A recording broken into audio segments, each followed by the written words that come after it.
happening in Liberia. Spoon gonna tell you what is happening in Morovia. Spoon gonna tell you what is happening in Africa. Just to the spoon, you ain't know. The children crying for starvation, just to the spoon. You want to get a news update, my brother, to spoon. You want to know what is happening in Morocco, to spoon. Politicians want to make their decision, just to spoon. You want to know what happening in the ministry, to spoon. Yeah, to spoon. Yeah, to spoon. You from Bonjama, Maryland to spoon. Yeah, to spoon. If you keep on regular, my brother to spoon. You got a spoon TV, you got a spoon radio to spoon. Yeah, to spoon. You want to get a news update, to spoon. Yeah, Rastafari. Kilibamba, kilibamba, kilibamba, kilibamba, kilibamba, kilibamba.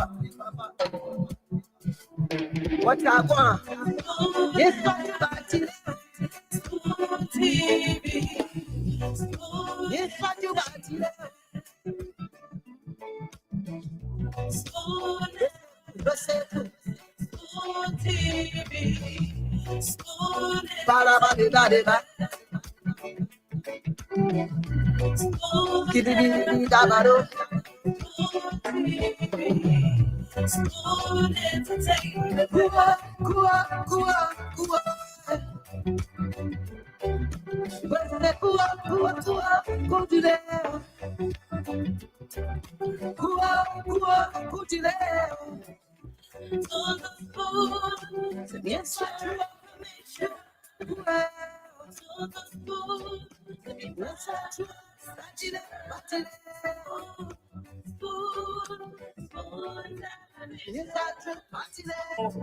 And your boy riding the South man, charges on the wheel. To get your information, to the spoon, to be my spoon,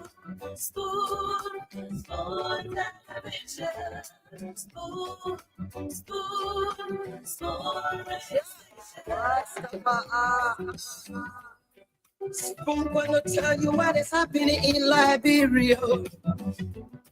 Spoon gonna tell you what is happening in Morovia. Spoon gonna tell you what is happening in Africa. Just to the spoon, you ain't know. The children crying for starvation, just to the spoon.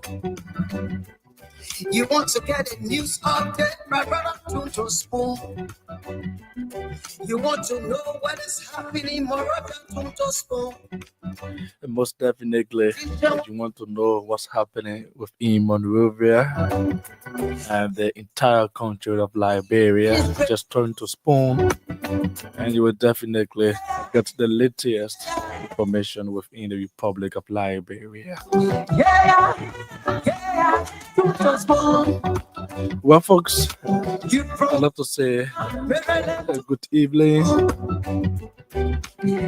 good afternoon, good morning, depending on your location, wherever you are watching us from. This is Spoon 107.5 FM, Fabric 101.1 FM. Welcome to the program Spoon Talk, live on our social media platforms. That's include the Facebook page. All you need to do is to get on Facebook and tap Spoon TV and then follow us, and you will definitely be updated. If you can do that on Facebook, just go on YouTube and just tap Spoon TV and you will also see us live there. Spoon TV. And so we are here live on Spoon 107.5 FM, Fabric 101.1 FM, and other local radio stations across Liberia. And today is the 3rd of May 2025. May is the fifth month of the year. Yes, I decided to count. Yes, I know. I decided to count and use my fingers, like January, February, March, April, May, on 5 fingers. It's the fifth month of the year always. So we are glad that we are now in the fifth month of the year 2025, and which is May. Of course, God is taking her through, and of course, we will make it by the grace of God in whatever way, in whatever form. However, all we know is that our God will take us through. All right. So I know there are so many things happening within our country, be it political, agricultural, economic, educational, whatever activities, don't forget that we are one people. Despite our different political parties, different religions, we are one people, and our aim is to build Liberia, to see a prosperous nation. That is our one goal. That's why when we disagree and we agree, our common denominator is that to see Liberia developing. All right, so we are about to give you the opportunity to go ahead and tell us what's on your mind. Like the CEO usually says, Saturday is the day for the masses. This is the day specifically created for you. I mean, that's why you see sometimes the CEO bring people on to talk about what's on their mind and what have you. But as we go to the line, it is good to know that over the weekend, His Excellency President Boakai tore the post Liberia BKS Poultry Farm in Carisburg. The farm that will be when ready in October, 200 eggs will be produced a day and 30 million per year. 30 million eggs per year, and create job opportunities. And I mean, that's employment. That's good news from the government of Liberia, specifically from the office of His Excellency President Boakai. There are so many things happening, within the country, but we are about to give you the opportunity to put up your calls down and tell us what's on your mind on 0 555 again, 0 555 or 0 777 again, 0 555 Let me take my own time. So I want you to call and put up your call. So 0 555 or 0 777 These are the numbers that you can call us on and make your input here on Spoon 107.5 FM. Hello. Hello. Yeah. What's up, brother? I'm good, sir. What's the name? And Yeah, I'm Oscar. There is big calling from Gamsa, Niva County. okay, please go ahead. Yeah, what on my mind have to do with the economy of the country? Okay. My brother, in the we Liberians can pay this country, but we are observed over the year that we will making business, the Indians and the Fulanese, who all us go from the country and begin to mostly the Indians. They are saying they go mostly and the riches. And we the Liberians will buy from them, we can't get nothing, they can't buy from us. For instance, if Indian man is selling or see like or honor or for see like it's a father to Liberians, And when you go buy $65, when Fonseca doesn't buy one bundle, they sell it for $65. So I want to take this time to call upon the government. There should be a business regulation to the citizens of their benefit. Because without us, they could have deal. Because the people that keep for their country, the aliens and the foreigners keep for their country to come and plot all and go build their country. So we are decking the government. I'm decking the government to put their feet down. So we the Liberia can gain from business to see how better we can build the country. Okay. Thank you. Thank you so much for that input. Hello. Good evening. Your name, please, and where are you joining from? What's your name? Okay. Please go ahead. What come to mind is about the Supreme Court ruling. The issue about the rule of law. You know, it beat my imagination to see my president who told me that it will not be business as usual. To see for the Supreme Court to rule. And then the president came out to say that he will continue to work with the forum because that is why it's ready for sticking me. You know, I don't know where that statement is coming from. So I'm going to ask the president because going to I will not be business as usual. Is that statement coming from the president? Is that statement a good statement or the bad statement? We ask the president. All right, thank you so much. So that we will determine whether to buy the good one. But President said whoever has the quorum, his government, or he will work with the person, and it's possible that Fanatic can have the quorum. Kun can continue to have the quorum, and he will work with the person. What is that? Hello, your name, please. Hello. What's your name, please? Hello. You are live. Please go ahead. Thank you. My name is Savannah. I'm calling in from Joe Community. Thank you for calling me. Let me appreciate the president for initiating yesterday. The country what they donated yesterday to us, Liberia, that he and all coordinated for Liberia. And I want to say to Central. You know the formation of the CDC, the school was CDC. The situation can start to go to now.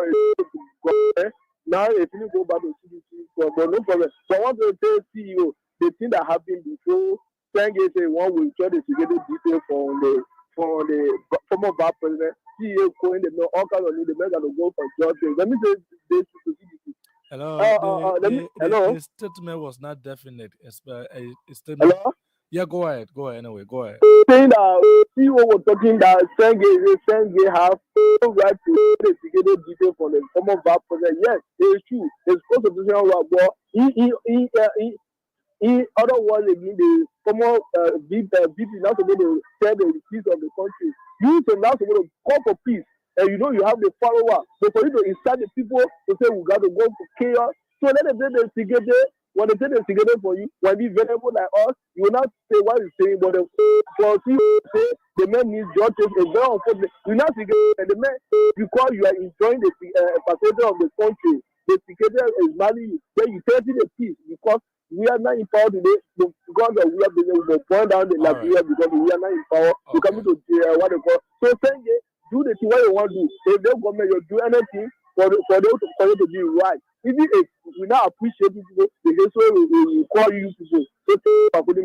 Thank you so much. I think we have given you enough time. Hello, your name please, and where are you joining us from? From Kingsville, Soul Clinic. Okay, go ahead. My concern here is this. Based on the police that on the highway, they are getting all high camp. You can pass through MOT. They are always verify they are always look at your document. Then you go, you get on patrol. Then when they give you a ticket, they will not give you a one ticket. They will give you 2 tickets. And this one ticket, you will see the violation listed on the ticket. But then they will look at you and give you 2 to 3 sheets of ticket. Why should it be so when the violation is listed on one ticket? And then a ticket, you go, you'll be getting your $30 ticket, $50 ticket, $20 ticket. They give you a hard time on this Ganta Monrovia Highway. Okay, we hope that the Liberian National Police authorities are listening, and they could take prompt action toward that.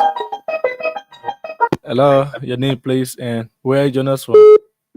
Thank you very much for the opportunity you are affording me, and also my fellow Liberians for to speak our minds this evening to our fellow Liberians on Radio Land. By the way, the introduction, I'm Alfonso A.F. Kamal. I do join this conversation this evening for my peaceful resident to be president transformer community within district number 10, relatively old road. Thank you, Sylvester. Okay. While on my mind have to deal with our legislators' policy. The politics of legislature is not progressing. It's continuing to be progressing, and Supreme Court of the Republic of Liberia is a higher appetite of our justice system. Supreme Court has adjudicated all of those cases in the House of Parliament of Republic of Liberia, and then President Joseph Nyuma Boakai, he spoke some week before last. He said that he's going to work with the majority, the team had to pull up. We agree. The majority bloc had the pull. They don't have the propensity or speakership. And then for not people far, he also not having the privilege or to have our section or column, because you not below the constitution. But the both parties need to go back for re-election. So saying have put in for resignation, then the majority speaker is in recognized speaker of the people abroad, not constitutional speaker. So say the constitutional speaker is resigning. I think for a bar line, have the bar line. Hello. Hello, your name, please, and where are you joining us Yeah. from? Are you hearing me? I'm hearing you. Please go ahead. Okay. I'm Reverend Mayo calling from Chicken Soup Factory. Okay. What I want to share with you and the CEO is that the retirement plan the government has in this country is not unique. The retirement plan of 65 or 60 is not unique. And they say it's 1973 that law was established or they made that law. It's archaic. Are they taking into consideration the 14-year war that people were sitting down and some people ran out of this country and they say at 60 or 65 they will retire you, and that's a 1973 retirement plan? So I want you to share that with the CEO and other platforms. It's not good. Are you retired teacher for 65 years? What's the recommendation? What's the recommendation? My recommendation is they should look at the international law and other factors, especially in Liberia, and go as far as 73 or 75. Young retired teachers at 60 or 65, whereas they are young. Look at Yahoo and Son. Most of our teachers are sitting down, they are not doing anything. They say, oh, they are old now, they are 65. And people are suffering. Okay. So that 65 is archaic in 1973 law, and they never took into consideration the 14 years of war in this country. Even the civil service, they should revisit that law. Thank you. Okay. Thank you very much. Hello, your name, please, and where are you joining us from? Oh, okay. The person dropped the line. Hello. Yeah, hello. Your name, please, and where are you joining us from? My name is Lopugi from Maggie.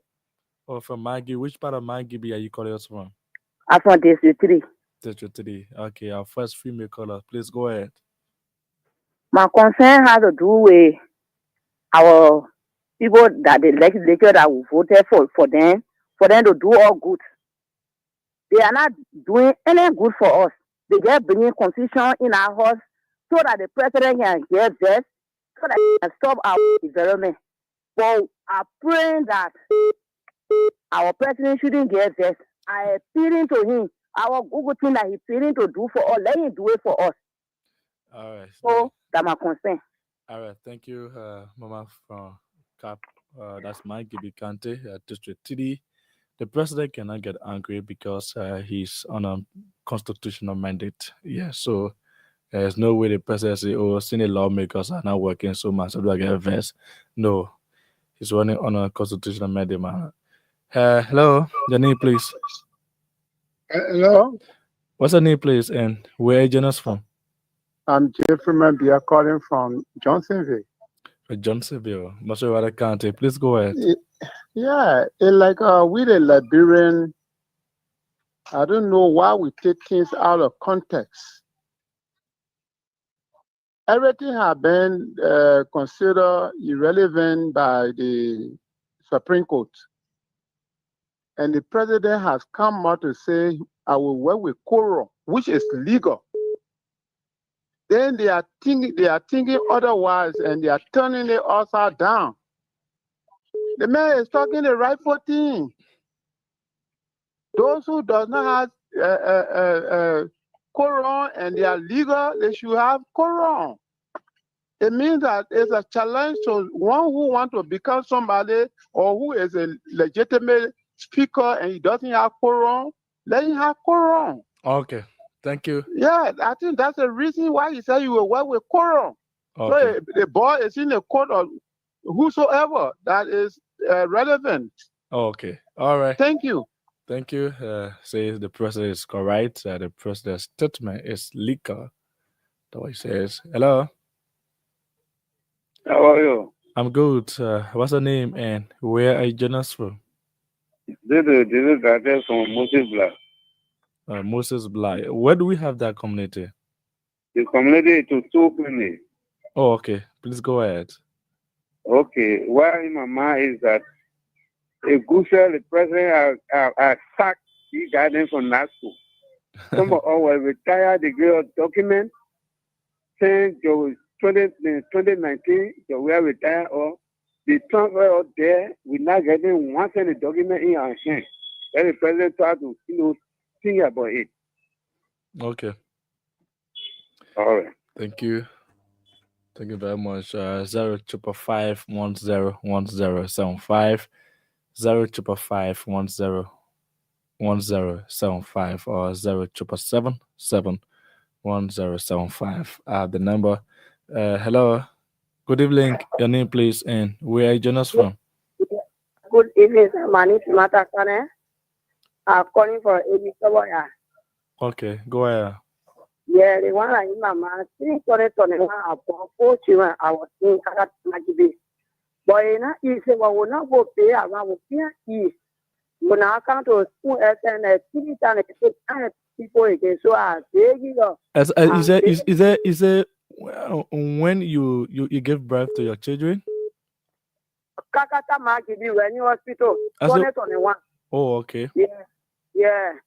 So they go on April, May, 4 years, not going to school. When I get people pay, so I beg you to please help my children, you know. Yeah. Okay, so we hope other humanitarians are listening and they could help. I see your number on your screen, but yes, we hope that things go well for you. Okay. All right. Okay. Thank you so much. Hello, your name, please, and where are you joining us from? I'm Abraham Johnson, calling from Riverside County. Riverside County, you mean? Yeah. How are you following us? Is it via the radio or through the Facebook platform? No, but my radio came and clear. Oh, I mean, so you mean people in Riverside County, they can follow us via the radio, like you? Oh, so clear. Oh, wow. That's cool to me. My left Bluetooth radio high can catch clear. Oh, okay. Wow, that's good. We thank God that our coverage can go as far as Riverside County and even beyond. Yes, please go ahead. And you get 1 minute, 30 seconds since you call us all the way from Riverside via radio. All right.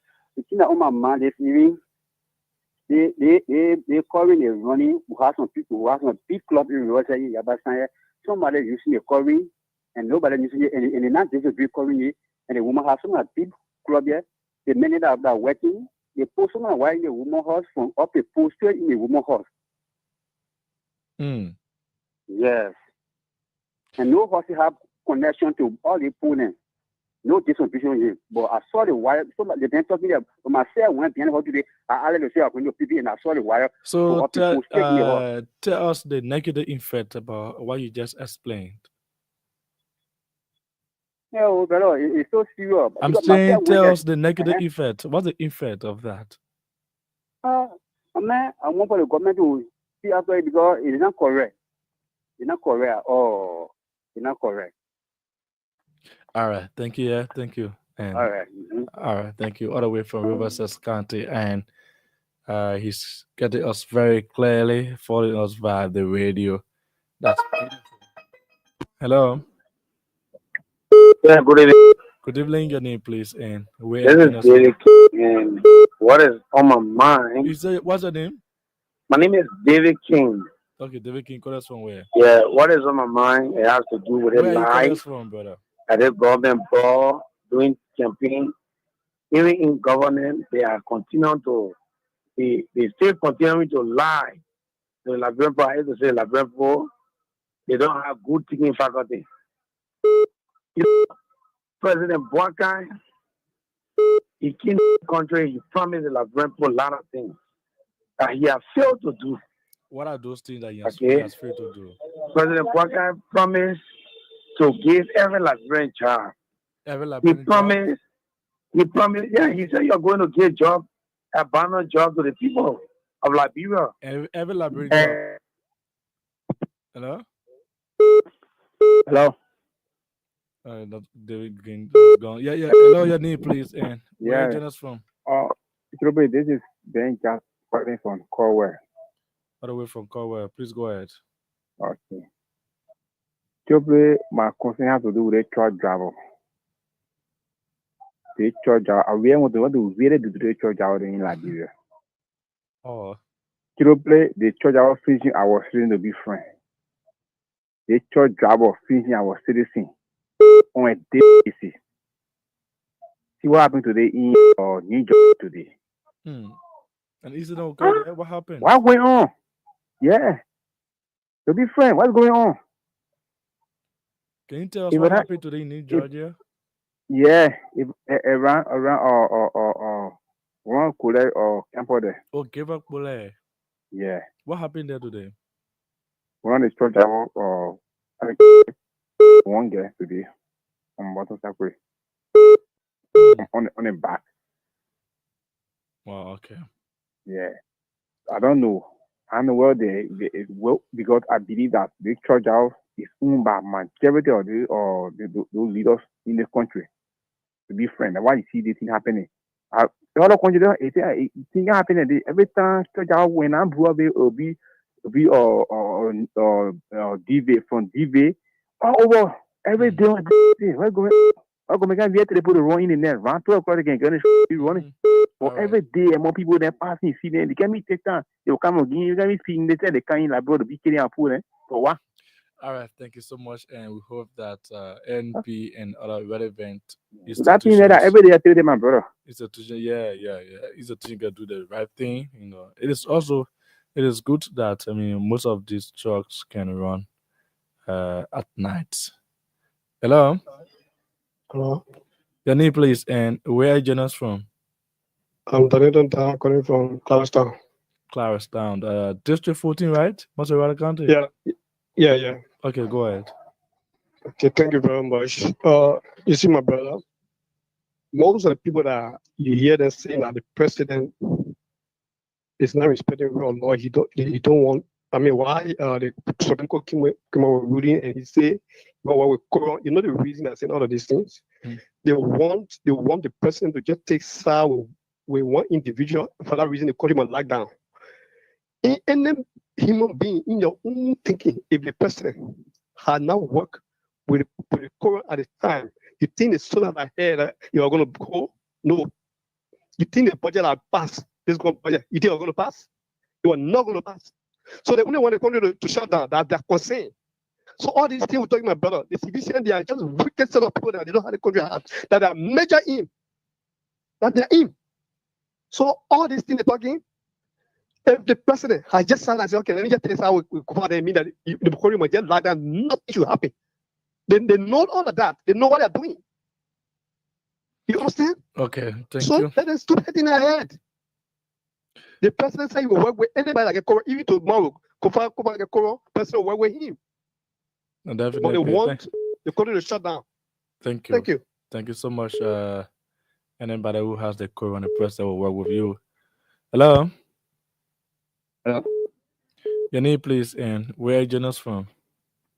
journal from the Silver. My name is Bena. This is what? It's the 4th. My name is Bena. Okay, go ahead. Yeah, I just want to all my man about the Corona. You know, my brother in this country, anything that inferior or in this country, we just feel that inferior everybody.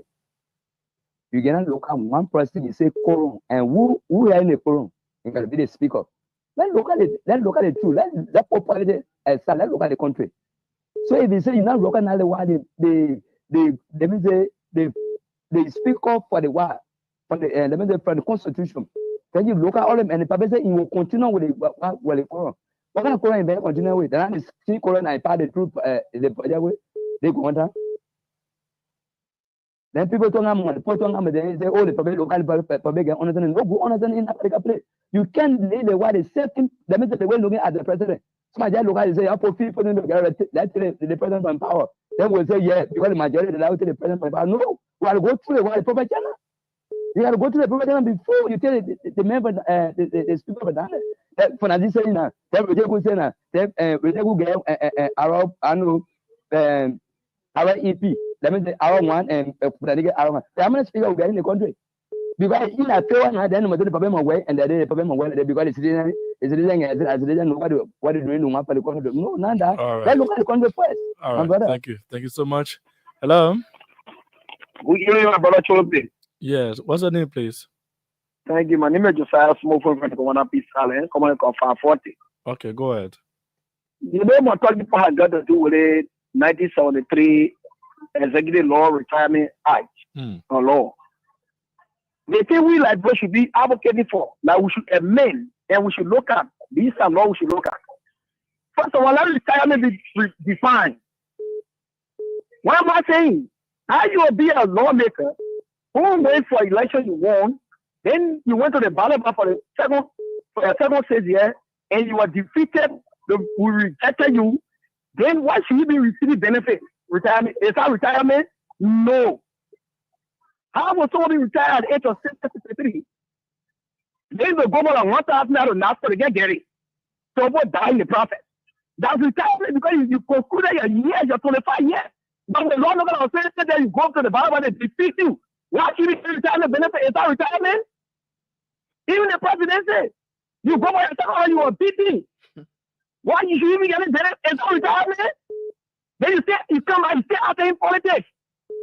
Is that retirement? That's the benefit I can't really get on the floor when he said I told you about in 4 years. He retired or the P. I've got a lot of the job around there for both countries. Yeah, when I said one quarter for going on, get a retirement benefit. You want to retire? No. So we need to look at it as like this. These are things we should be advocating about to the kids. You know what $1,000? How many years are getting? I can't get they don't call it Jenny around here. You need more retirement. When they were defeated to the ballot box.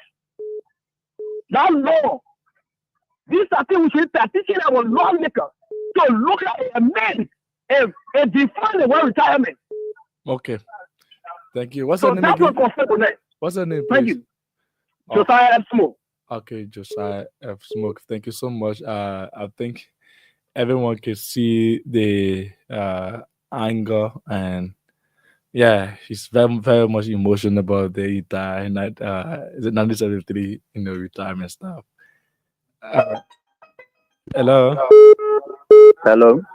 Your name, please, and where you join us from? Yes, I'm Mr. Bima Aduka from Pennsville City. Go yeah, ahead. so what on my mind tonight is that, it is not first of its kind for someone to make a threatening statement and then it go on the international level as if the person already get a gun shooting at you. If we can retrospect during the time of the election when people were complaining, the party once stated in his campaign statement that if the election does not go their way, there will be an end to Liberia. There will be no country called Liberia. That statement was very, very harsh. How do you interpret that? What's the interpretation? What do you think? It means I'm going to be. You are a bookman, a journalist. When someone saying, if someone saying if they I did just not go ask you. my I way, just ask there will be you. the Just end forget of about it. journalism. I'm saying, what's your own Meaning it was a interpretation? war that he was thinking on. So in That case that somebody, drill was in that drill case, that drill was going to be destroyed. That's why he was saying. so in case another person can interpret in different way, what will you say? Because the only person who knows the Hey, only let me person can learn. Can interpret. you let me learn? Go ahead. Thank you. So if the former VP comes up to say such a thing, then the EPS director saying that they will withdraw their security or their EPS from all the past officials and what have you. No, I mean, no. They did not say all of the. You know, there are sometimes people who no, make no, interesting statements. And they say, wait. And sometimes there's a public radio. When you giving information, it should be correct. You read it over and over before you can, because sometimes people just listen, and once they hear from you, they know they say, "Oh, I hear from the radio." Then now you go beyond to investigate. It was clear that for those who violate or put on any violence, and, it doesn't say all of the past leaders. That's misleading.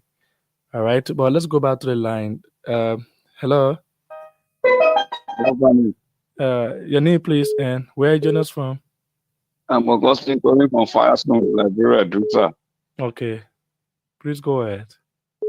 Yeah, my issue have to deal with this retirement while my fellow just keep on the radio channel. And then every time you ain't catching some food, go ahead. I tell you, my brother, especially to people, look, let me tell you, on the line of presidency, representative, senator, those people not supposed to be retired. So I mean, can you imagine? Joe sat 2019 and said that retirement should be 65 years. And secondly, for 40,000 years, the previous government came and canceled the retirement from 5 years. Now he must send it to Social Security for golden handshake. Can you imagine? Golden handshake, somebody will spend 30 years working with a company, they go to $300 and go to Social Security and go run after your retirement benefit. And Social Security, my brother, the people, we are paying due to Social Security from our labor. So that when I'm retired tomorrow from part, I'm going to go and sit down and live on that money. Previous government, we are saying they should bring golden handshake. Those people not supposed to be retired. We also be retired. Those people went for competition, which is president, they went for election and then you were defeated. Okay. President represented the NCP. Someone went for 6 days. All right, thank you. I already see the data. Data has just joined me, so I have to pause there and officially welcome Data Richard here. Richard, I know you just checked also, but if we talk about the retirement, this and that's much. That's true. But before we even go into that, let me just say hello to you, Sylvester Philippe. Hello to Liberians. I miss hearing your infectious laugh. Thank you. Welcome. How you doing? I'm doing well. It's good to be here today. CEO will be joining us later. There's a lot of people coming on. Our regular panels are also coming on. I want everyone to know that CEO is celebrating his birthday tomorrow. So yeah, so a lot of preparation is ongoing. Yes, so it'd be great for us to even give him a good happy birthday in the comment section. Those of you who listen to him every day, it'd be good to tell him happy birthday. But I do wanted to tell you that. So this retirement conversation is I mean, many of the callers, they are saying, once you become former government officials, however, and you decide to contest and you are defeated, you should not be considered as retirees again. I mean, because you went for your election and you were defeated. So are you still a retiree? So that's one of the points they are making. I don't know how you see it. I was and I thought about that. That is, they are making great points. Something for us to consider. There's a lot of laws on our book for us to consider. So I'm thinking about that. But so if I think about those who have been in the House of Representatives or in the Senate, and I think about them been exposed to all of our security knowledge. Some of them are exposed even more than others, but generally they are. So I think that letting them go and then having them go work for other people where they can go share that knowledge with, is something that I think about. So I think even though they do go to work, some of them, I think that they get retired, they get that retirement paycheck just to keep them from being too desperate to share that. I think some of those scholars they were definite. Some of them were talking about like former president, former vice president, former senators. Those are people who spend years in power and made a lot of money, and they will go back to go for election, and some of them will be defeated, and they will still take some good money home as retirement benefits. Yeah. I mean, yes, it's interesting. That's something for us to study. I don't know if we should give them the entire benefit, because I'm concerned about the secret that they hold. Basically, that's my major concern. If they they get exposed to Liberia's secret different things that maybe security concerns. But then if eventually some of them do go out and work and become lobbyists. In this country, some of the people like these representatives and senators that go out and become lobbyists, actually they make money from there because they then are sharing ways to connect, with different departments in the government for them to make money. But they are also getting the benefit that's their retirement benefits. So I think maybe if we reduce it a little bit instead of and then also put I know they have an age requirement to it. I don't think that they should just get it right away when they retire, when they lose the seat. So I think that if we put some sort of age benefit to it and also reduce it, those would be my thoughts. Okay. But a lot of people seem to be concerned about it. I'm concerned about it. There's a lot of laws, Sylvester. I was thinking about, the right to protest that is given to us by Article 17 in the Constitution. And I was listening to the show. I wasn't on, but I was listening to the dialogue where people didn't seem it was some conflicting concerns. Okay. People, number one, thought, okay, I'm free. The Article 17 gives us this right to assemble, this right to associate, this right to partition our government, right? So people were like, okay, definitely the Constitution said that. And then other people are saying, no, you have to get permission from the government, the Justice Ministry, the Minister of Justice to protest. Okay. Yeah. And the Justice Minister, I remember, I think it was COP, right? They even denied them the right to protest one time. I can't remember the particular year, but I do remember reading about that. And then there's some other parts of the Police Act that says that you need to notify. They use the word notify the police. So this one lawyer can be, confusing to many, many people that we need to just clarify. And the lawyers, I'm sure I see Lawyer Good in the back. I'm sure he can come again once and for all, clarify it to us. But it's just, it does to mean that those are the things that needs to be just clarified by the legislators. They just need to just put out a law. And the question that most people say, how can you if you want to protest against the government, why would you go to the very same government that you're going to protest against to ask them for permission? Would they tell you yes? What is happening right now? Yeah, will they tell you yes? So I mean, I do have some concerns that was expressed here. For example, if you're going to ruin other people's property, like, protesters get violence and stuff like that, I think that then they should face the weight of the law. The law should take its course with them. And then I think that you should, as a protester organizer, should tell the government where your protest is going to be. Exactly. So they provide enough protection for those who are protesting. But the government, I think at one point they said that it was a security threat, or I think, if I remember, for COP. Their denial was because it was for security reason. People will be blocking traffic and all that stuff. Monrovia small. Where you go, you block traffic.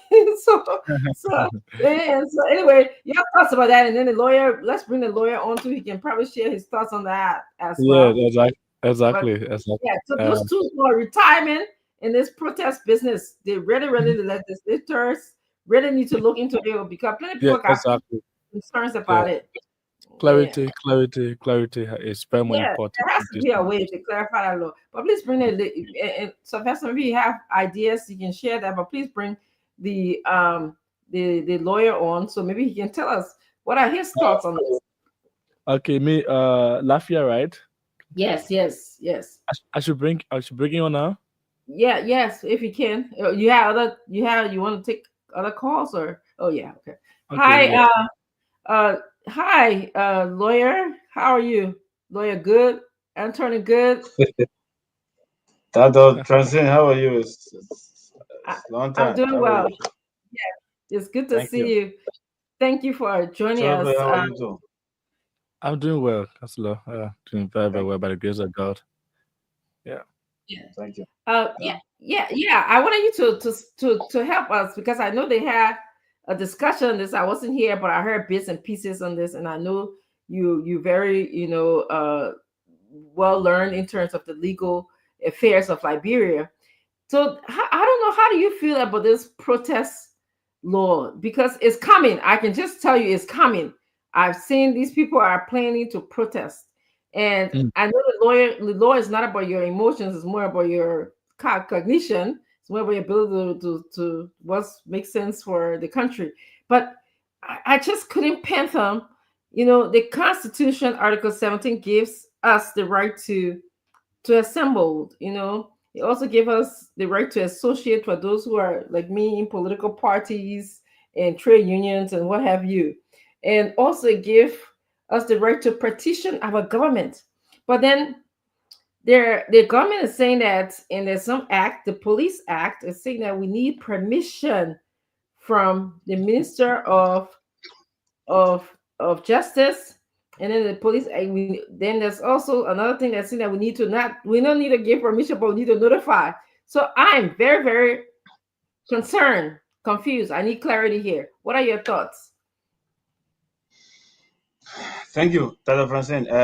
Let me say good evening to you and Cholupe and everyone listening, watching as well. Well, let us deal with the law as it is. What is the law? Now, this whole discussion about permit and what have you, where did it all come from? How did it now become a conversation again? You understand? When we had this conversation, yes, during the past 6 years of President Weah's regime, this conversation was on, it was dealt with. So I know it came from the press release issued by the Ministry of Justice. Yes. And it trickled the discussion again. And people have had issue with the statement of granting permit. But I can agree, we'll talk about semantics, changing the words of stuff. But when you read law, you read it in a context. And so it's not like a Blamado's book that you read, and Peter Do, Blamado, go in, no. It has context. And the context here is it is driven from the 1975 Act on Protest.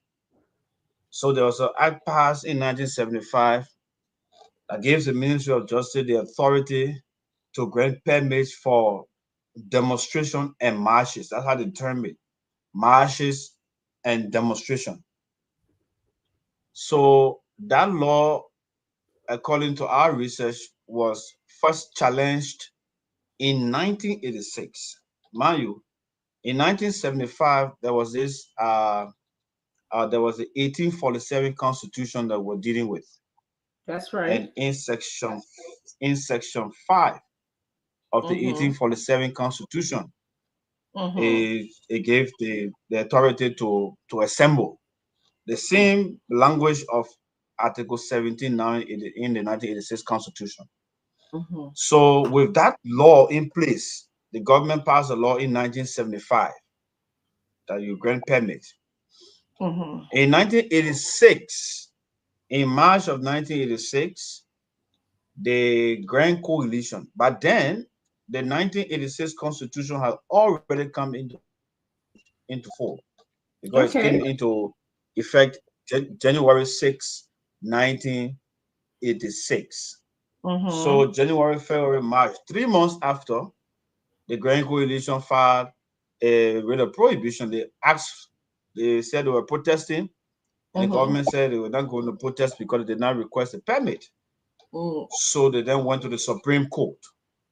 So the Supreme Court now had to determine the constitutional provision of Article 17 and the statute of 1975, and to see whether the context in which the government was pushing this particular permit issue, was in place for which it would not be seen to be in violation of Article 17.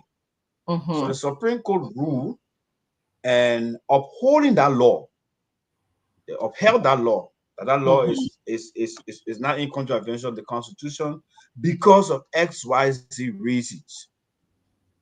Then in 2016, the government of Liberia amended the executive law and passed the Police Act. Now, what they cleverly did was they removed the word permit from the 1975 statute. They removed the word permit and say notify. Yes. So that's a clever thing that that the government did. So when they said notify, if you're reading the words notify me, it's just to say, okay, yeah, I'm doing this. Just know about it. That's how. So that's your permission. Notify means I'm telling you. That's how I'm interpreting it. Thank you. So looking at the literal. Thank you. So looking at the literal definition of the notification, that's the plain meaning. People will take the plain meaning. But there is a contextual meaning of that particular notification. And that meaning is embedded in paragraph D of that particular article of that section 22.86, paragraph D.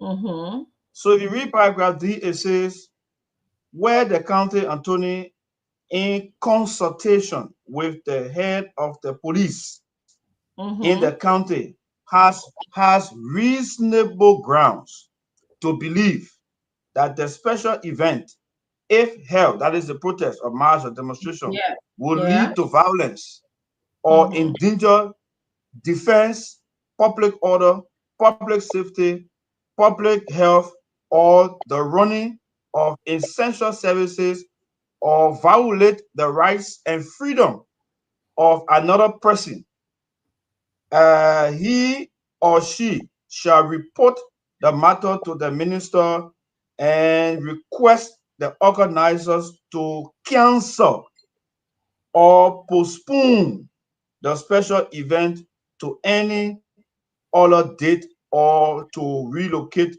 the special event. Now, so if the county attorney, if your quote unquote literal meaning of notification, just notify me and that's all. Yes. If it's just for notification, then the county attorney should not be the one to be determining, right? So the issue of this whole notification is just there's a word being changed. It still boils down to you getting permit, because the county attorney will have to reply you and say, okay, you can go ahead with your protest based on the information that you provided. So that's comes after when you shall have obtained the permit, or no, that comes after you are notified.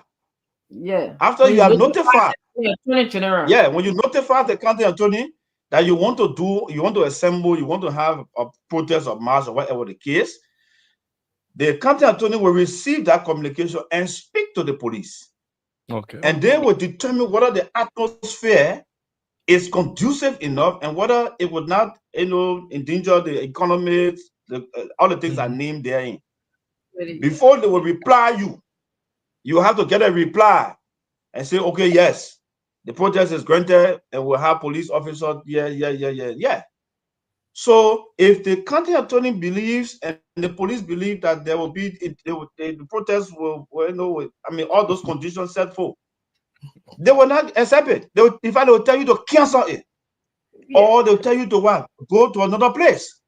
So in the contextual meaning of that particular clause, it is permit.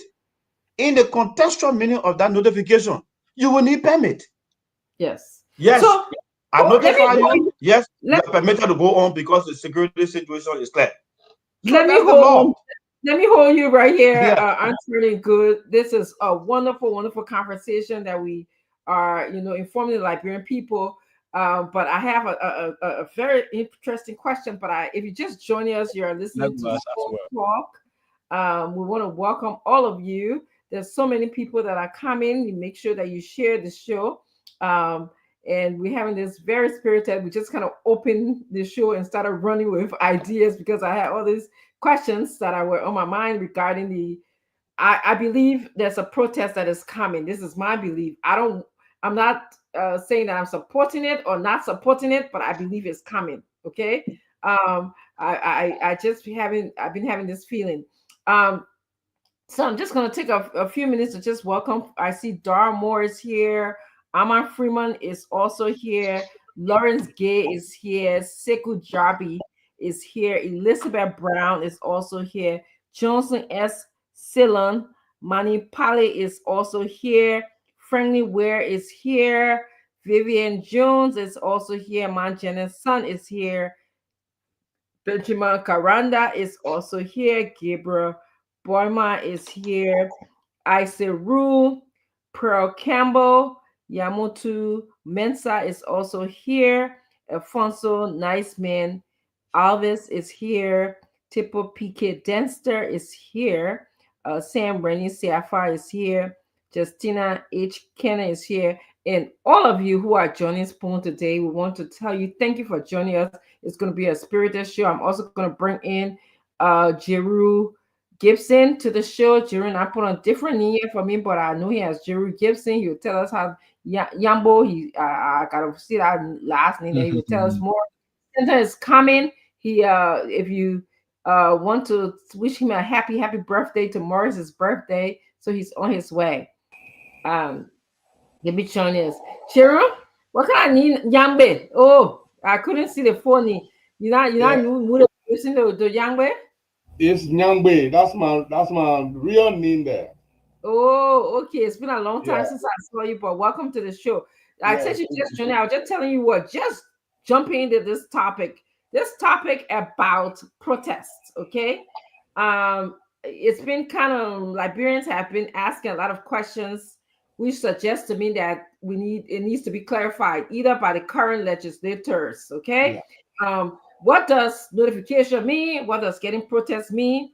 And the learned attorney on the show, Mr. Lafayette, could just basically lay out to us, and it appears to me that he's telling us, hey, they just changed the word from permit to notification.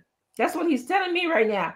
But there's a word that I heard him say, and I want him to expand on that word. It said that the attorney of the county and the police should have reasonable grounds, okay? Reasonable grounds. So when they are replying to someone to say we cannot allow you to protest, because I don't know how is it that it's possible for me to, if I be protesting the government and then I'll go ask the very same government that are protesting to give me permit or to protest. It doesn't sound. It doesn't sound like they'll give me that permission. But what does this reasonable ground means? What does this reasonable ground means? So the reasonable ground, as stated here in the law, is the ground to say has reasonable grounds to believe that the special event if will lead to violence or danger. Maybe they are hearing or they have reason to believe that there may be another group of people who will want to counter these people that will lead to violence. Maybe. We'll have some market. Maybe. Yes, maybe there will be the issue of the defense. They talk about the defense of the country. They talk about public order. Maybe they have reason to believe that people may infiltrate the protester and try to carry on disorderly conduct. There are lots and lots of other things, public safety, and the traffic, the issue of other people's movement who do not have anything to play. They don't have any part to play in the protest. So those are the grounds that they laid out. That's what the law says. The issue now is whether you see, you have a right. It's like you're political, you are a candidate, and you're running to be senator. And you went to a forum, you're discussing, and one of the persons there, people listening, insulted you. In fact, even maybe throw stones at you or throw orange dye at you or whatever the case. As a citizen, you've been assaulted. You have the right to go to court to sue that particular person who threw stones at you. But will it be politically prudent were you to take that person to court? Because the interpretation will be, hey, we have not voted this man yet. He started to take our people to court. Imagine when he's elected, what will happen? So they always turn in politics, they always turn the right into wrong. So the question is whether the government should look at this particular duty and decide to stand on it. That would be the issue. Or does the government have the duty to give a permit to say go ahead after all of the things? Yes. That's what the law says. So what are they using notification? The fact that your notification is subjected to review, is subjected to what we call an analysis, security analysis, is subjected to either refusal or a counter suggestion that don't have it yet, have it so. It tells you that that authority is within the Ministry of Justice to grant you. That is the permit that they will grant you to say go ahead. If the ministry says no, you have the right to challenge it in the court. You have the right to challenge it in the court. It sounds funny. But the time that, thank you. Thank you. Imagine you going to the court to challenge the government position about national security issue that they have raised. Imagine what what are the protests will even be had on the day that you plan it, because the time you take to go to court or it dilutes it. So there are a lot of things that happen in the process. So, but like you are saying, that the president,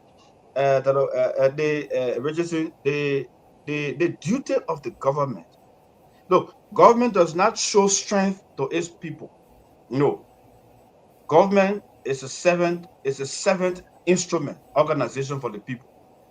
So the Constitution gives the government that authority to protect. The government is to protect the people, their rights. Even if it's not in the favor of the government, they have to protect them. So when you say, oh, the same people are coming to protest against, are the same people are getting permit from, you have to. It happened the past 6 years with George Weah. Minister Musa Dean was very cautious of allowing almost all of the protests. All. They were right. They were provided, you saw them even giving water. So for me, it's not danger in that to me, because we had a government that was very open. Musa, you recall, he seemed to have granted all of the permit. You may get another government that might lean on the other side, so that those words to me, it has to be changed. I don't believe that your request should go through such analysis. I think that thank you. So your request, you have advice as to how to proceed, and maybe the advice, one of the advice could be don't destroy other people's property. If you do, you face the weight of the law. Okay, don't block traffic. I mean, to a certain extent, but there are things that you should expect when people are protesting. You know, you should expect them to be. No, but this is just to I come in to give to people. And Jeru, please, yes. Yeah, this is just to get, this thing is about notice.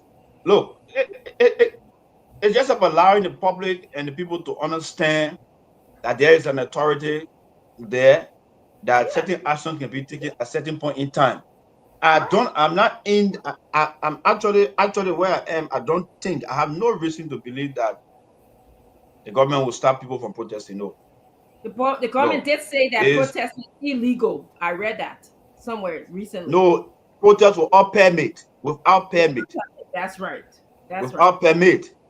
Yes. So if you protest without permit, if you protest without the government replying to you and telling you the things that you're supposed to do, or the government reply and tells you so the protest cannot be held this time around, you still go about doing it illegal. Let's be frank. That's the law. Yeah, the thing about the law, if you don't like it, you change it. Go and advocate for the change. But I don't care how bad the law can be. That is the law. Yeah, and my duty is to say what the law is. Say whether it is bad. Yeah, so that's it. That's the law. Yeah. Thank you. Chulape, you wanted to come in, and then Jerry, you come in. I only want to explain your question to him, so maybe you could have better understanding to answer your question. So I think that Richardson's question is that in the case we have a partisan justice minister, and you have a group of people protesting against the government. Obviously, with that partisan justice minister, he or she might not really give go ahead to a group of people who might love to protest against the government. So what happens in the case? When Dara Richards were asking her question, that what comes to my mind? Those are hypothetical cases, right? When it happens, the ends will justify the means. But what I can say is, any Minister of Justice, all the Ministers of Justice that I know that I work with, right, including the one that is currently there as my boss, I see no reason why there will be a blockade for any such protest. Because firstly, let me tell you, the protesters, people who want to protest, the key thing is they want to see the government reaction. That's why we make the protest be successful. The way the government will react will make the protest successful. Let me tell you, you have protests here, June 7 protest. I mean, what thing happened? Nothing.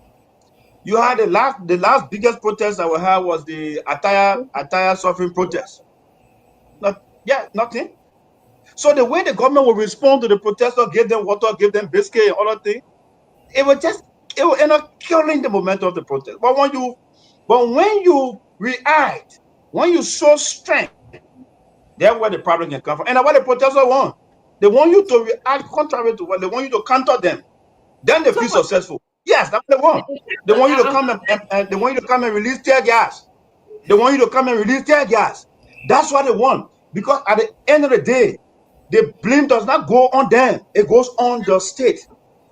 That is what they want. So you have to know how to manage, your anger as a government, and that of the people's right, and decide how you play it. Because in any way, you will end up bearing the greatest burden. But I think, and Mr. Jerry Gibson is going to come in. But I wanted to make this comment. I find it interesting that the government should even remind people that protests without permit is illegal. So I think that's even interesting. Do governments usually do you have a history of our government reminding protesters? I just wonder. Now you gotta understand, where did this press release come from? This press release came from a protest that we had, a demonstration that we had. People say they're supporting, I think the junta, without being permitted. This protest, yes. Right. There were a group of people that came up and decided to, I think, in solidarity of the junta and the leader in Burkina Faso. Oh, right. Okay. Yes. The way the release came. Okay. That was brought about this press release. It was not because of political party wanting to stage protest on, but they know. So it was this particular one that triggered the government, and or the Minister of Justice press release. And I think it was timely. I think it was a proper. Interesting. That's interesting. Okay. Yeah, Jerry, please add your voice to this, please. First, thank you very much, Councilor Gu. I've been away for a little while, but I'm glad I'm back. First of all, let me just say this law is a bad law. And it is a bad law because any law that does not meet the aspiration of the people, it is not a good law. Laws are made though to control the behavior of men, but also laws are made to benefit man. If you look technically on this law, you realize this law is technically in violation of the Constitution that says everyone has the right to assemble. Even though they thought they were expanding that constitutional provision, but that expansion with the clause to evaluate your reason for holding a special event. Why they want to evaluate your special event, once they stop it, then they violate your right to assemble because they are preempting that you might be violent. What you're going to do is not going to be in the interest of peace. It's going to be against national security. That is the prediction. But that prediction can go counter to what the Constitution wants for the people. They will have to assemble, and then you know that their action is counterproductive to peace and security. You can't assume that Brother Councilor Gould wants to meet with people and he wrote the Justice Ministry and notify the Justice Ministry and say, I got a group of people we're meeting tomorrow and say, no, Councilor Gould here, he has been radical for long. As soon as they meet, they were going to cause trouble. You are preempting that he is a troublemaker. Yes. So you are stopping him because you don't think he will behave right. That is not in the spirit of the Constitution. Yeah. And that's where I have a problem with this law. But you know, the thing with our national legislature, when there are people are making law, they make law on the basis of the government that is in power. Oh, I want to protect us, our interests. If we don't put this there, people can do anything. So this is the way the people make the law. And it is affecting everyone. Because when you leave, when you make the law to suit you, when you leave, then the other person comes and uses the law against you. Yes. That is exactly what is happening right now. Of course, Brother Gu is right that it is a permit. I agree it is a permit. It's like you have to get a permit before you get out there. That is a broad analysis of the law. But also, there's another narrow analysis of the law. There are two ways you can analyze the law. You can either do it broadly or you can do it narrowly. So Brother Gu is looking at the broad spectrum of the law, of the application of the law, but the narrow application of the law. No, it's not broad. I look at the contextual. If you say broad, it means you look at the plain meaning. The plain meaning of the word notify. There is broad. Notify means for me to tell you that I'm coming to your house. That's all. You don't need to tell me come or not. But the contextual meaning of that word is permit. I must tell you, say, I'm not here. I will not be here. Don't come here. Come here tomorrow. Do this. Come here this time or not. No, but that's the contextual meaning I'm talking about. I was just reading the law. The notify itself is not the permit part that I thought you were talking about. The permit part you're talking about is the last clause down that says yes. Yeah. If there is any reason to believe that there will be disruption of peace and security, then the county attorney or the justice minister can say, hey, you know what? We can't let you have this. And I think, Jerry, you raised a good point because what mechanism does one use? How do you determine that I will be violent? How do you determine that I'm going to see someone that's going to be it's reasonable to assume that someone's going to be violent? How do you determine that? Okay.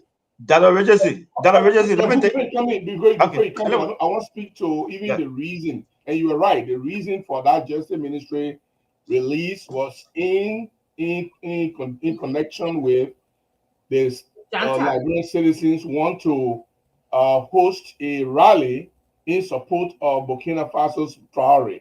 Correct. First of all, I think it is premature for the government to think that because a group of Liberians want to pledge their support to Traoré means that tomorrow morning they're going to overthrow one government here, or then they're going to go in the street and burn vehicles, or they're going to go in the street and burn and beat people. That is the way government control their citizens. That is the way the government continue to use their draconian clause to clamp down on people. You can't determine that Gibson is going to be violent because Gibson believed that there was a global event being held in support of Traore, because some people want to assassinate Traore and the people say don't assassinate him, and they want to hold a solidarity peace process. And then you say, oh, Gibson is coming to overthrow our government now. Gibson is coming to come and kill everybody. So, Mr. Gibson, given our current law, it appears that the government we're telling that the group of people that you need a permit. We're not stopping you from supporting Traore or not, but we want you to. The law says that you should have asked for a permit and you should have notified us. And it appears, from what I'm hearing now, because it appears that none of that occurred. So that's from what I'm hearing from Attorney Good, that the Justice Ministry were warning these people, telling them say, any protest without a permit is illegal. That's what they were saying to them. Yeah, okay, yeah, I agree with that. And to be honest, if you look at the face of the law that says you should notify people, there are clear reasons why they want you to notify them. I think Brother Good talked about that. Is somebody coming to kind of attack you while you are out there? Or are you going to attack people? Or is it possible that the police deploy more people to guide you so that traffic will be free for you? Those are the real reasonable, the outer reasonable, right? Outer reasonable things that anybody can think about. But the real intent of the government is not the one to provide police for you. The real intent of the government is to tell you, you know what, we can decide when you get out there and when you don't get out there.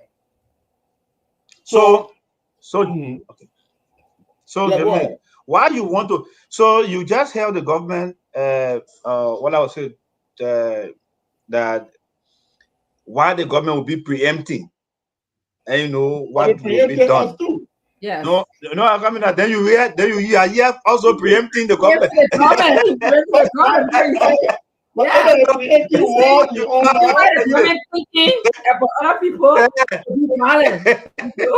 Yeah, you see. So the thing about it is, who determines? That is why you see, even the Constitution talk about peaceable and orderly, right? Yes. Peaceful. Who determines that? Let me be frank. Who determines the peaceful and orderly nature of a gathering? It's the state. It's their security. Look, you talk about how people know. We have a very big security apparatus called the national security. You've been around for long, people. Even among the protesters, amongst the people who are planning the protest, there are people that are working for NSA. And they will tell the NSA, let me learn. There are people that are working for the NSA, and they will tell the NSA the true intent of the protest. When you see government coming on a certain point in time to post stop to a certain thing, it's not arbitrary. It's not just wake up one morning because people vex with me and so they will not talk. No. There are lots and lots of implications, lots and lots of security analysis that are made. And where do they get information from? From the very people. The very people who are planning. They know their plans. They know what they want. The protests that were aborted before the Capitol building, the one that were aborted where they carried pots and other things to cook. I see that. Do you know that protest? The information I received from that protest that led to the government moving in, you think it was just because of people putting copper in front of the executive mansion? What copper in front of the executive mansion will have to do with fire burning the executive mansion? The long distance.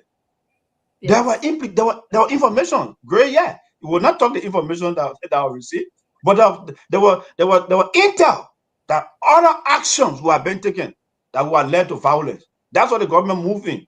Why the government gave support to the June 7 protest, there was no problem. But that particular protest, it was aborted. Why? Yes. So do not say, oh, the government should not, cannot preempt, the government cannot do it. Look, government is continuity. The law that was passed in 2016 by the Ellen Johnson government. President William Kim, he made it there, he implemented it. All the protests that were conducted, they asked for permit and the government gave them the permit to conduct the protest. There's no big deal. So when the government say I'll give you have a permit, it doesn't mean that they'll deny you. Great no. Okay, let me just say something to what you just said about the aborted protests. And then I'd like to agree with you on this one that if something is happening, if something is in motion, the protest is in motion, and the government detected that somehow there's some nefarious activities going on.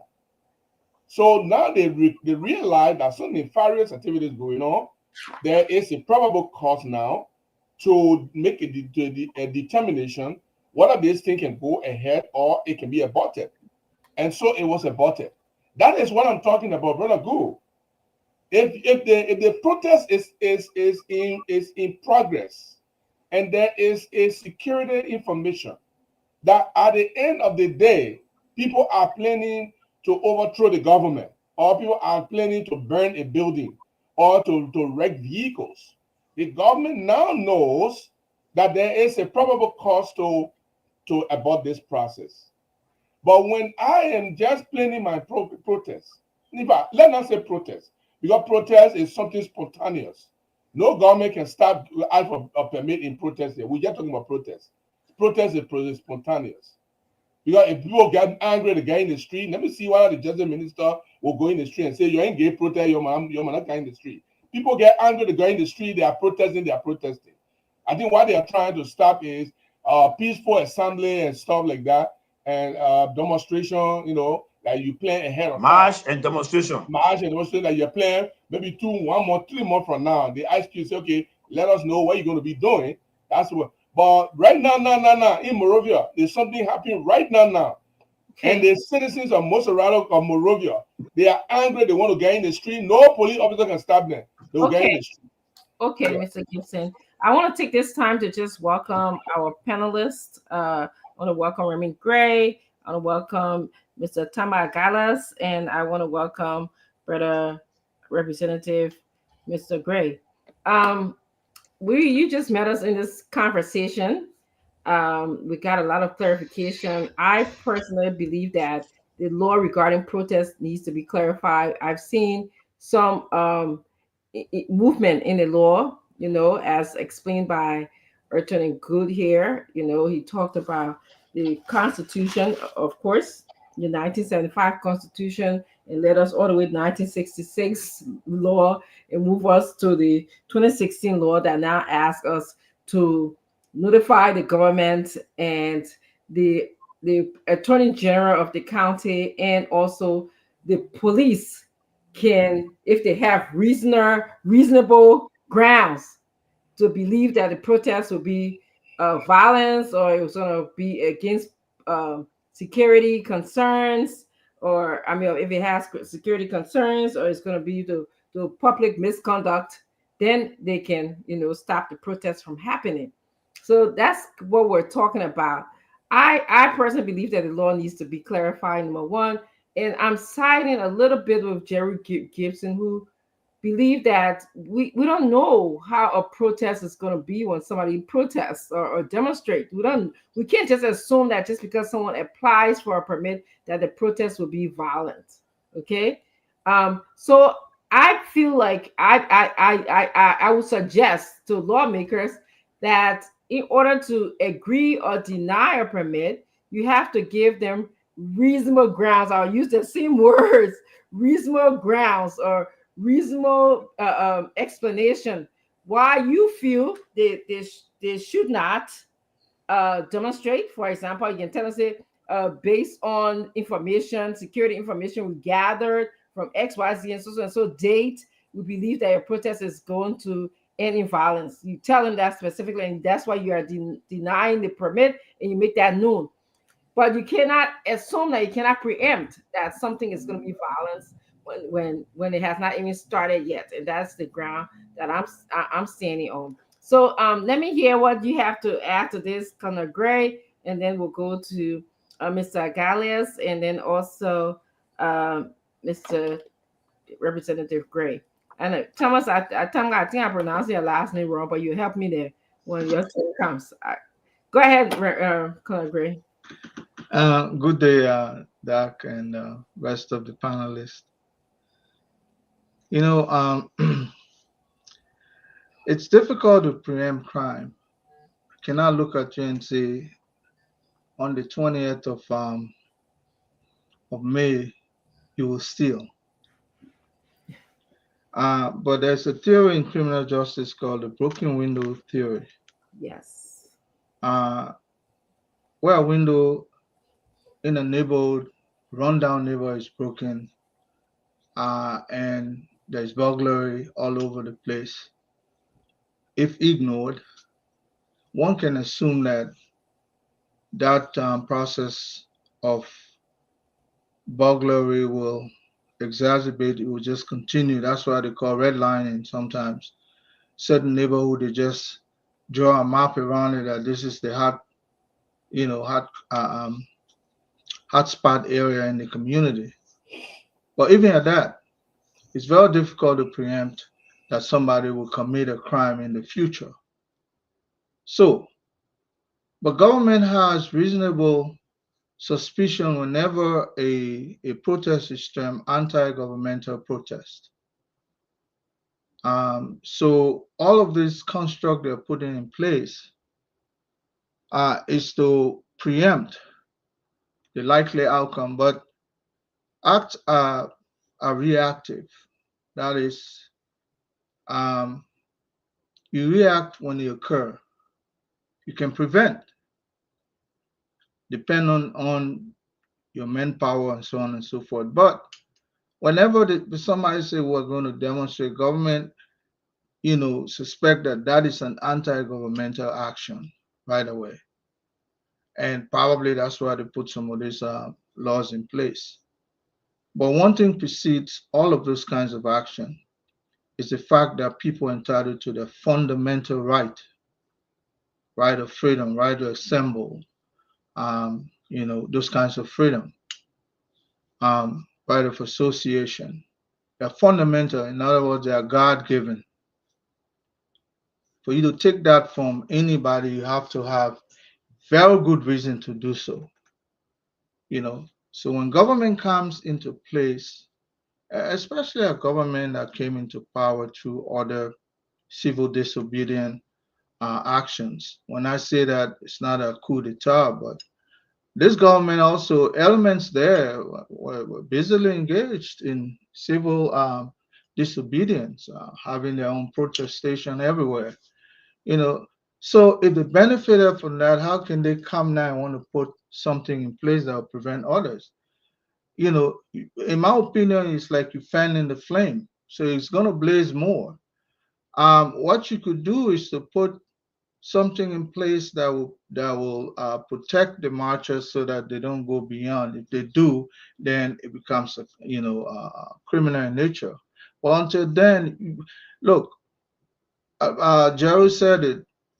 Civil disobedience, they're spontaneous. The guy who started, again, I go back to Buzuzi.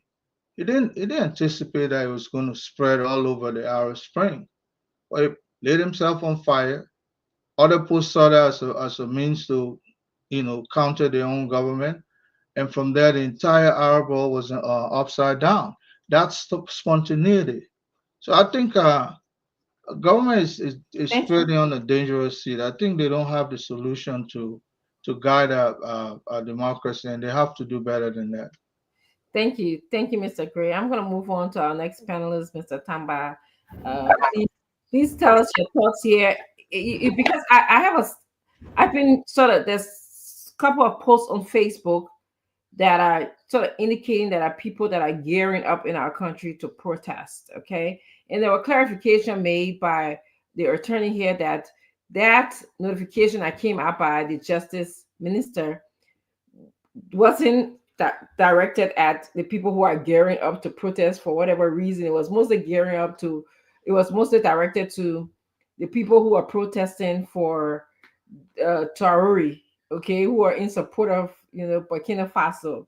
So, which I'm thankful that he clarified that. But what are your thoughts about this whole idea about the protest law that we have in our country?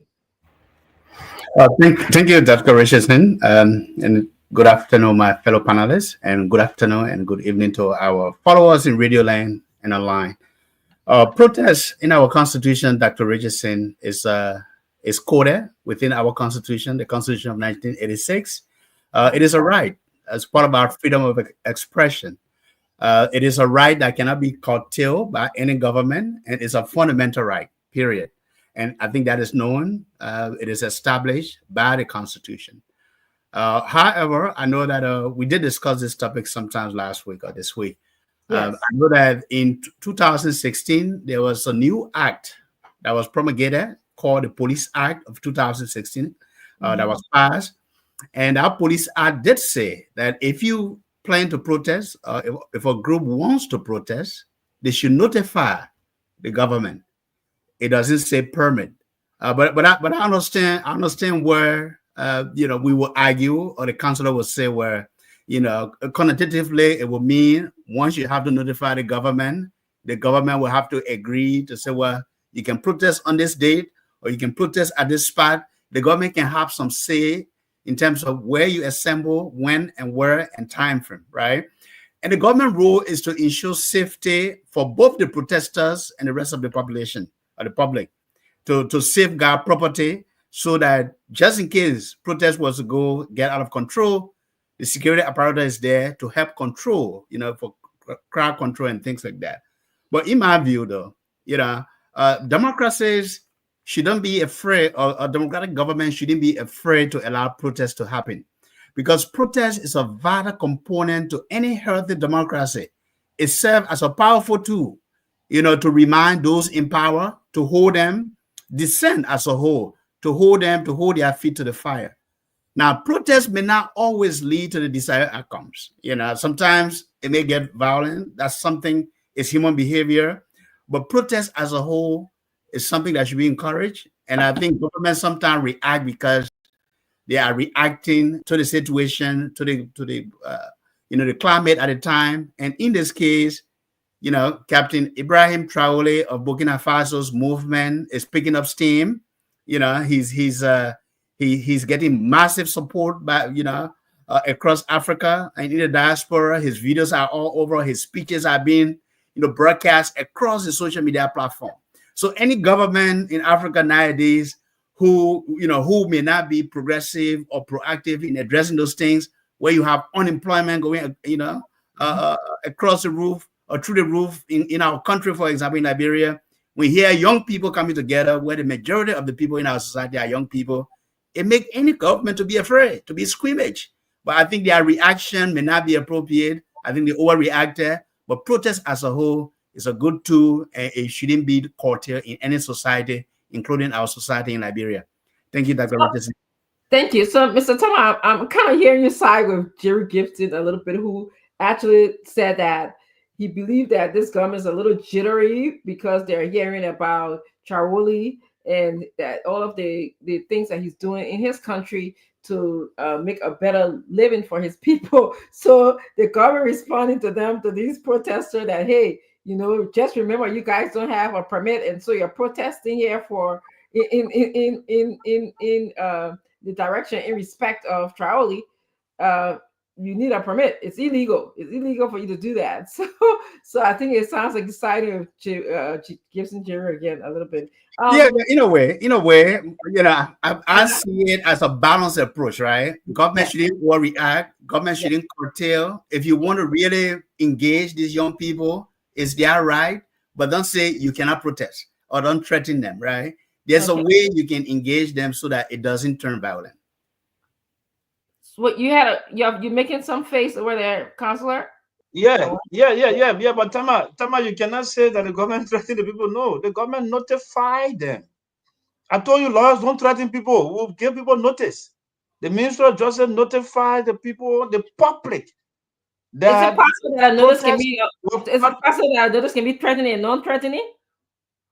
Is it possible? They will notify you. As far as concerned, in our You can concept, see in the our concept, notification in our as, concept, is it possible that you in can our see a concept. notification Yeah, as it's up to you. one Once, recipient yeah, to it's see? up to you. Yeah, fine. Yeah, the recipient can take it to be a threat. We take it in a context as as a notice. We'll notify you. We'll tell you, say, there's a law. If you go against the law, this is the action. That notification, because it's in the law. So they were not threatening. The government will not threaten people. The government will notify you of the law. And that's what the Minister of Justice did. And I stand by that notification. I support that notification. Mr. Yeah. Thomas, do you have, before we move on to Representative Gray, did you want to have any comment on that? No, look, I have a lot of respect for the counselor here. I'm not a lawyer. So when the counselor say this is the interpretation of the law, and I respect that, right? But again, our constitution is very clear. Now, most like this, the citizens of our country, given our own history, where we've come from, having gone through a war, the relationship between citizen and government has been one of distrust. And distrust because, in our recent past, the people that we trusted to protect the citizens took guns and, to turn on the very citizens at times. And then we had a complete breakdown in society where we have factions ruling the country. And the gun became actually the law of the land for more than a decade and a half, Councillor, and you can attest to that. So what I'm trying to say is, look, you can notify the citizen, you can engage them. What I'm trying to say, it is never a best practice for a government to threaten its citizen to say, if you do this, we'll deal with you this way. You know what I'm saying? It's just for me, it's not a lose-win situation. It's more about the greater good of the country and the people and safeguarding that fundamental right. And that's my point. Yeah. Thank I have you. a question. Somebody had a question? Yeah. Yeah, go ahead. And then we'll come to Representative. So, Council, I wonder what preempted this law, what precipitated this law. Is it because of our electioneering period when different political parties were assembled and the police was the only instrument to separate those political entities so they can, clash? Was that what precipitated this war, or is because of demonstration? Because the Supreme Court had a different view about this particular rule. And so, The Supreme Court upheld the law of 1975. The law of 1975 laid out the reason, the basis. That's in the preamble. Even this particular law, sorry, I don't have the full text of the law, but the preamble of the law will tell you why, the background, right, that the government came up with to pass the law. So the law was passed in 1975, right? And the preamble was about peace, orderliness, and national security and what have you. So it was upheld in 1986 by the Constitution. So in 2016, when they were amending the executive law to pass the Police Act, they then gave that, they expanded it, that instead of just saying the Ministry of Justice, people could decide to march in the counties as well. So it said the county attorney. So in any of the counties that you're doing it, he or she as county attorney represents the Ministry of Justice there, so you can apply. So I don't have the preamble, because if I have the full law before me, I've not downloaded it, you will see why. So I would not tell you why, because the reason is in the preamble. Okay, thank you. Thank you. I wanted to jump in quickly before Gray comes in. Can you hold that a little bit? Yeah, I can wait. Yes, thank you. Let me just allow Representative Gray, former Representative Gray, to come in. And in your response to that, can you just tell us, you were in the House and you know how laws are made. Can you tell us, do you think that law needs to be clarified to our public, considering that, we're having this discussion about it, and it seems I'm not too clear what some of the wordings of the law is, like, giving reasonable grounds, number one. Number two, notification versus a permit, telling versus requesting, so I'm not clear. So in your thoughts about this law, can you share those things with us? What is of interest? And he won the proponent of that law. So let's be clear. There were your part. You one of the proponent of the law? Okay. Yeah. So you explain better than I can do. Okay. Thank you. Go ahead, Representative.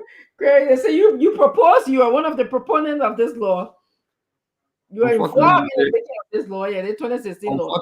Unfortunately, when it's legislatively, when you say somebody is a proponent of a law, I mean, I consider is a sponsor of the law, whether co-sponsor or main sponsor.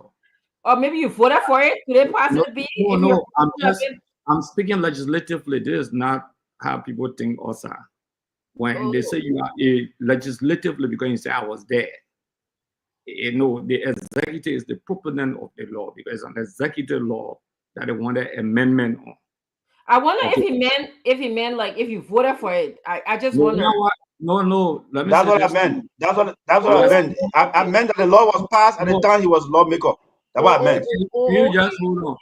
Can you hold on? When you speak as a lawyer, speak as a former lawmaker, I use my jargon. Okay, no, you gotta be clear. Yeah, it's very important. Yeah. Because when people say you are a proponent of something, that means you are a sponsor of that law. No, I'm not a sponsor of the law. The executive made a suggestion, but let me say this to you. And it's good I get a lawyer here. When you have a law that was passed, because that law you're talking about is a repeal version. The 2016 law, the 2015, 2016. 2015 was introduced, 2016 was signed into law. So sometimes it was the 2015 Act. Yes. Now, however, it means that any other law that comes in conflict with that law that was passed of recent is considered null and void. That's what it means. So we want to argue, and it's good that a lawyer is here, that the 1925 Act cannot supersede a 2016 Act that speaks to the same thing. Now, say that again. You said it, the 1975 law? The 1975 Act that he spoke of. Okay. He spoke of a few acts. Yes, the 1975 Act, remember, he said that it only was to change the word permit. In 1975, it says permit. I'm saying it says notified. So when a justice minister comes and say you need a permit, the minister is in error. Okay, got because the 2016 Act says you should notify. Correct. It is you should seek a permit. Correct. And that's good. We have a lawyer here. So that seeking permit is a trash. Even the ruling of the Supreme Court cannot stand because of the law of 2016 that asks for seeking permit. Yes, the Supreme Court opinion was there, but you pass a law that said notwithstanding. That means all the other laws that existed before that, okay, they are declared what? Repealed by the action of the new law. So the lawyer is here, he knows exactly that's what we repeal. If you look at the title of that law, the Police Act, it says Repeal Act. Just look there, you will see it. Okay. Now, it says notify. That's what it says. It didn't say seek a permit. So it could remain within the prerogative of group of people who want to protest or demonstrate or march to tell the Ministry of Justice, say, look, we're only notifying you. If you want to stop us, go to the court. I don't think they should go to court for interpretation of the 2016 Act. I don't believe so. Sometimes you go to test what they call the law, which is very important. Now, the 1986 Constitution, I want us to listen keenly. The Constitution was not interpreted at no point in time. Article 17 of the Liberian Constitution was challenged and interpreted. Let me repeat. At no point in time, Article 17 of the Liberian Constitution I talk about assembling was challenged. None. What was challenged that the council was talking about was the Act of 1975 and not the Constitution of 1986. Therefore, who will challenge the Constitution? No provisions, interpretation. That's what I mean. You can ask for interpretation, but you can challenge ask for interpretation. The legislature has no power to challenge the Constitution. That provision of the Constitution was not interpreted by the Supreme Court. No one read it and said interpret it for us. unlike the Act. Okay, the Act of 1975. That's why you guys alluded to people went to the court or the political parties went and say, please interpret it for, or in the Supreme Court came up for ruling. Now, having said that, Article 17 of the Liberian Constitution, there is no one that have been to the court say interpret it for us. Okay, where the government will come and stop you and you go to the court say, look, under Article 17 of the Liberian Constitution, the 1986 Constitution, I have the right to assemble, I don't need permit, but the government say I should stop. Okay, nobody. So those who want to assemble under Article 17 of the Liberian Constitution, they don't need a permit. It says you can function, you can petition functionaries of government. Now, let me tell you what the COP did. If you listen to Darius Dillon Kinley during that press conference, he invoked Article 17 and he spoke about the issue that they were assembled peacefully and orderly under Article 17. Go back to the clip. On the basis of that, Councillor Gu was advising the government, because again, he has some work with Justice Ministry, that you cannot stop the people from protesting. So to see Councillor Gu now counter-advising. Instead of providing the same advice. You mean this Councillor Gu, because I took Gu now, they want? Councillor Gu on air. Okay. Yeah. Instead of, I see today that Councillor Gu is now saying you need a permit, but you could not tell the CDC government under Article 17 of the Liberian Constitution the people need a permit. So the point here is that under Article 17, you don't need a permit. You don't need a permit to assemble.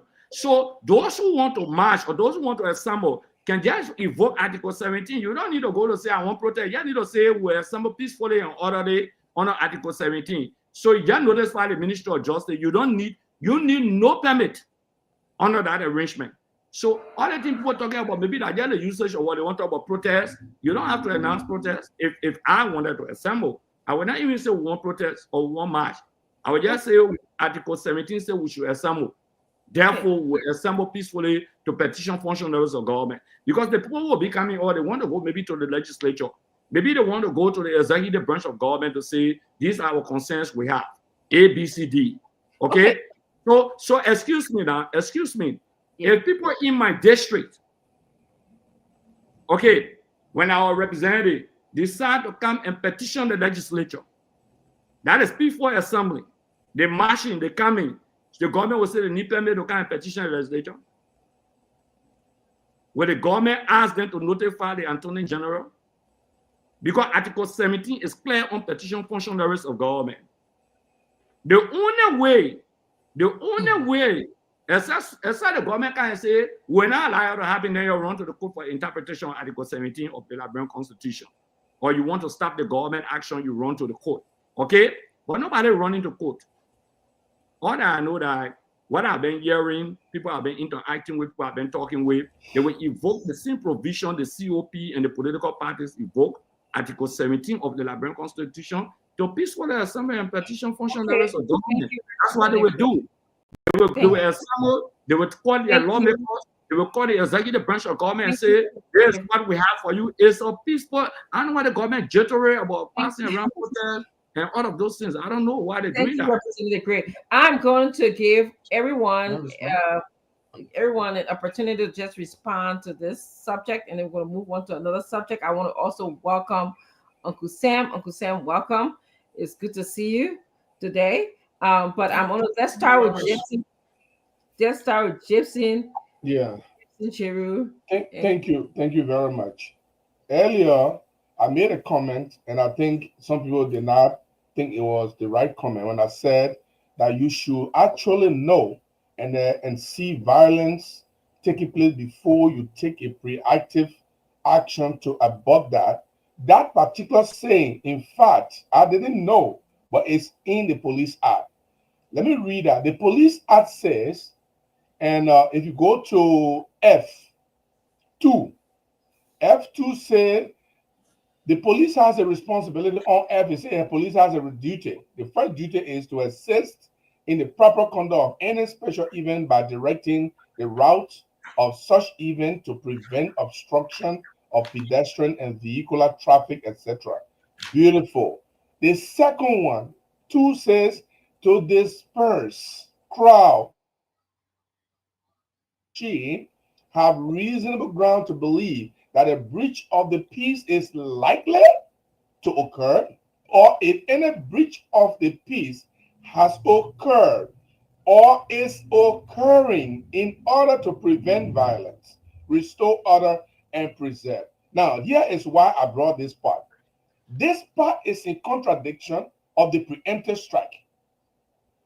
The first part in D says, as soon as you find out that you think that people will do bad things, don't let them do it. That's what D says. F says, let them go there, guard them, protect them, go along with them to make sure that there's a public order. In F2 says, but while you are guiding them and doing the job that you're supposed to do, and you realize that there is a problem, stop them and disperse them. That is what I was talking about. So the preemptive strike by the government to deny you by thinking that you might be violent is counterproductive to your freedom. It's not akin to the freedom. It's not. So the government should either do one. Do you want to preempt the people? That because Dr. Richardson said she want to hold girls march. So Dr. Richardson, maybe there were 3 people in that origin group that they knew before that always do bad thing, so they will do bad thing again. That's the preemptive strike of the government. And I'm arguing, I didn't even know that part was in our law. I was just arguing on the basis of my instinct. The law also said, in contradiction of the preemption, that you should actually be there, police officers. Be with them, guide them, protect them. But when you find out that they are doing something bad, disperse them. That is what I go for. And that is why I think it's fair to me, because it means I don't respect the peace of the country, the peace of the community in which I live. I'm creating problems for other people, for pedestrians, for vehicle, for people turning over cars and stuff like that. The police has the right to disperse me. Like the example he gave in front of the Capitol building. People took parts. And the government believed that something else was going to happen. So they said, no, we can't let you guys do this. So we'll let you guys go home. That is what I'm talking about. Okay, and thank people you. don't think that it is right, then I think it is right. Thank you, Okay. Mr. Jerry. I get your point. Yes, Councillor. So thank you. So let me correct Jerry first. There's no contradiction.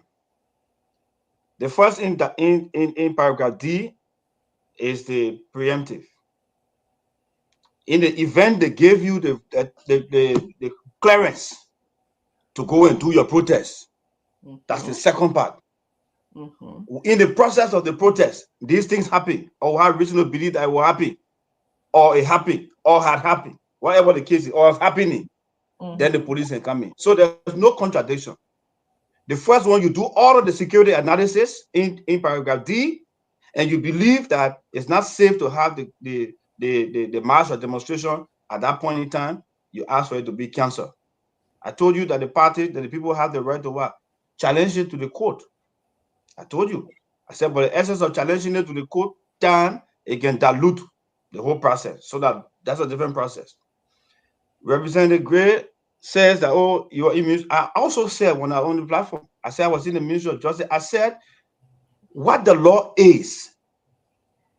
The law is you must get I told you that they changed the word. After they passed the new law, they changed the word permit to notification. But then in paragraph D, they gave you condition. So if you're writing me and you're asking and telling me, say, I won't meet there, but I have to determine whether the security of the place is good or what does it mean? You must get permit. That's simple. So that's what I said. On the CDC government, then I also said, when you are running a political campaign and you're a candidate and somebody stones you, you went to a rally and they stone you, you got injured in the process, you have the right to take that person to court. But hey, there's a political ramification of that. The people will say, imagine we have not voted for that man yet, he's not start taking people to court. The day we vote for him, but he will get out of court. So they will take the negative. So you now have to play the card to allow that right you have to suppress it because you want to get elected.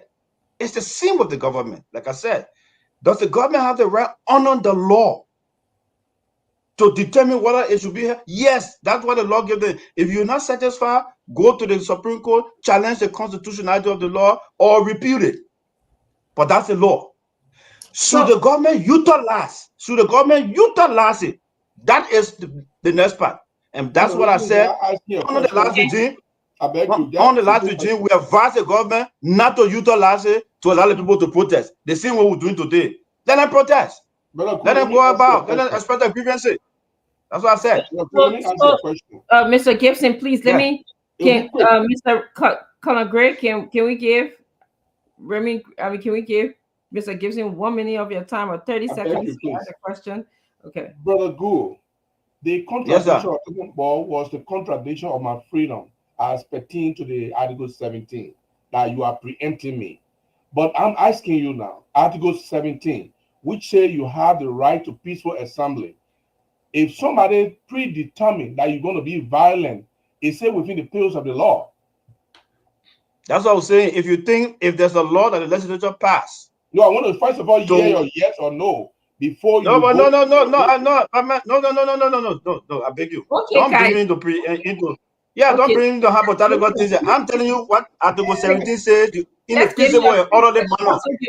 Who determines the peaceable and orderly manner of the protest? It's the state. I'm telling you that the state has the authority, but whether it is appropriate to use that authority, that's another thing. Okay. Because in anything about protest, it goes against the government. And the protester always want the government to confront them. All right. So the government must know how to put to utilize its authority. That's what I said. Please give me a 1 or 2 minutes. I'll give you that slack. We'll go on to Mr. Tamba, and then we're also going to go on to Uncle Sam, and then we've got to move on to our next topic. Unless I in particular, unless I'm involved in repeating myself, but government should always have the mechanism to thwart or preempt what will occur in the likely of reaction to an action. What do I mean? Government, if you're notified that we're going to have a protest or peaceful march, they're notifying you that in this section of town, we're going to be protesting there. We're going to have a peaceful march, a peaceful rally. If government can hold all the suspicion, the only good thing about those kinds of reasonable suspicion, at least you have a plan in place to thwart if any likely action, contravenes whatever the request was for. If the request was for a peaceful march, and then it goes violence, of course, the councillor is saying, you can thwart it. In other words, before it escalates. That's government rule. But if they are using this as an instrument to actually stifle dissent, in other words, preventing people from expressing their political, will against the government, then that's the wrong use of that particular law, because the law was just there for public safety, not to endanger public safety. But the right to march, the right to assemble, the right to demonstrate is inherent in the Constitution. It's a first right of every citizen. So it's a balancing act, if you ask me. I think government should not use it as an instrument to stop people from protesting. I mean, come on. But if anything should come from out of the police and other agencies should have a plan in place how to thwart anything that will come from those actions. Thank you, Colonel Gray. Thank you. I appreciate it. Mr. Tamba Agawas? Yeah, thank you, Dr. Richardson. You see, you pronounced my name so perfectly this time. Agawas. So I think, the law is very clear. Article 17 of our Constitution is very clear on that. I think there should be no ambiguity that at all times, all person. But I think what we should remember is that the Constitution does say orderly and peaceful manner. I think that's what the Constitution did establish, right? Yes. So there's nowhere in our laws, neither in the Police Act, where you say you need a permit from the police, right? Those conditions, as Colonel Grace say, I don't think government should use that to either clamp down or refuse anyone, the right to protest. It's their right. It's their inherent right. It's written in the Constitution. But also doesn't mean that, your right is absolute and you could use your right to, to trample on other people's right. So protest is guaranteed under our Constitution, but as citizens, as protesters, we also owe it to ourselves to protest within the bounds of our laws and our Constitution. You can go protest and then you start burning people's stores down. Then that's illegal. You can be arrested and charged and prosecuted. You can go protest and start beating on other people who disagree with your protest, right? So protest in itself is not a bad thing. Protest in itself is good. It helps, strengthen our democracy. It keeps the government feet to the fire, but no one should use protest to engage in illegal activity or to commit a crime or to trample on other people's right or to destroy property. That's unlawful. That's illegal. Government is the guardian, is the custodian of our laws. Government must ensure the safety and security of all. When government is notified, it doesn't mean that you are given a permit, but you are notifying the government. The government would then deploy its security forces, its police force to ensure safety of the protesters and the public at large. And I think it's very clear in our laws, so there should be no ambiguity. And by the way, Dr. Richardson, the Ibrahim Touré protest was on April 30th. That have already taken place. Those young people have already, expressed themselves. And there were videos online, right, where the police basically confronted them in the street and told them that they didn't have a permit to protest. And I read a post from one of the protesters who I'm connected with on Facebook that they did claim that they did write the Minister of Justice or the Attorney General to notify them of their march. Oh, wow. But again, look, there's a lot of information out there nowadays, but what is happening in Burkina Faso, look, it is something that Africa as a whole, has been looking forward to. So for someone like, Ibrahim Touré to come, on the stage and try to claim national sovereignty, to take control of the country's resources, to develop his country and put his people first, it's a laudable thing. And I think our country should also be thinking of doing similar initiative where we take our resources to benefit our people and not corporations. Thank you so much. That's why I just wanted to actually you are transitioning a little bit into our next conversation, Mr. Gala. So, but I want to bring in Uncle Sam. Hang on with me, Representative Gray, former Representative Gray. Let me bring in Uncle Sam. Uncle Sam, we're talking about protests in Liberia. We had a recent incident. I gotta just Doc. Thanks a lot. I gotta just go ahead. Look, let's go to the origin of protest in Liberia. Everyone believes that people went in the streets on April 14 and started to loot and started to kill and started. This is complete and what are going to do is undiluted nonsense. There was no demonstration in 1980, 1979, April 14. There was zero demonstration. If you read the Brownell Commission report that I have put in a lot of chat rooms, the Progressive Alliance of Liberia requested a permit to demonstrate for the Ministry of Justice, and that was refused. We insisted that we would go on the streets to demonstrate. But there was a conversation between us and the late Albert Port, the venerable Albert Port, and the president. We agreed on the eve of the demonstration that we will not demonstrate.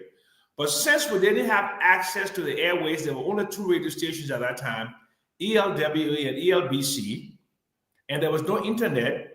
So we asked the government to allow our supporters to come to our Gurley Street headquarters and assemble. And in the midst of the negotiation, on dawn of that day, as 80% or more of the Liberian people live in slums in the Monrovia metropolitan area, as they began to come out of West Point, Sunnywan, Cape Town, Nukutown, Lokintown, the government panicked. The government of the Republic of Liberia panicked. And the police started to shoot innocent civilians. They killed over 200 civilians on that day. Then the soldiers got on the side of the civilians, and the soldiers, the one that started to bust the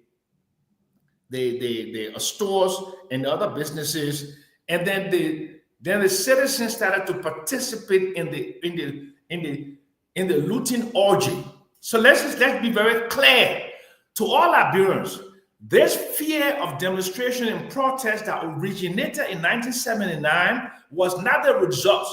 The Brownell Commission report, Nelson Brownell was the chairman of that commission, and they wrote and they placed the blame on the government. And they went further to say that the government did not have any justification to increase the price of rent. And then they further asked and requested that those ministers that were involved, like Florence Chenoweth, the Minister of Agriculture, want to increase the price of rice. And the other guy, Oliver Bright, Minister of Justice, they were all removed. And there was a general amnesty granted to us who were in prison. So I want the public to be aware that the lie the neoconservatives use, the neoconservatives are back in power. Joseph Walker is part of the neoconservative. The neoconservative are the people who are against progressive forces, against populist forces in the country.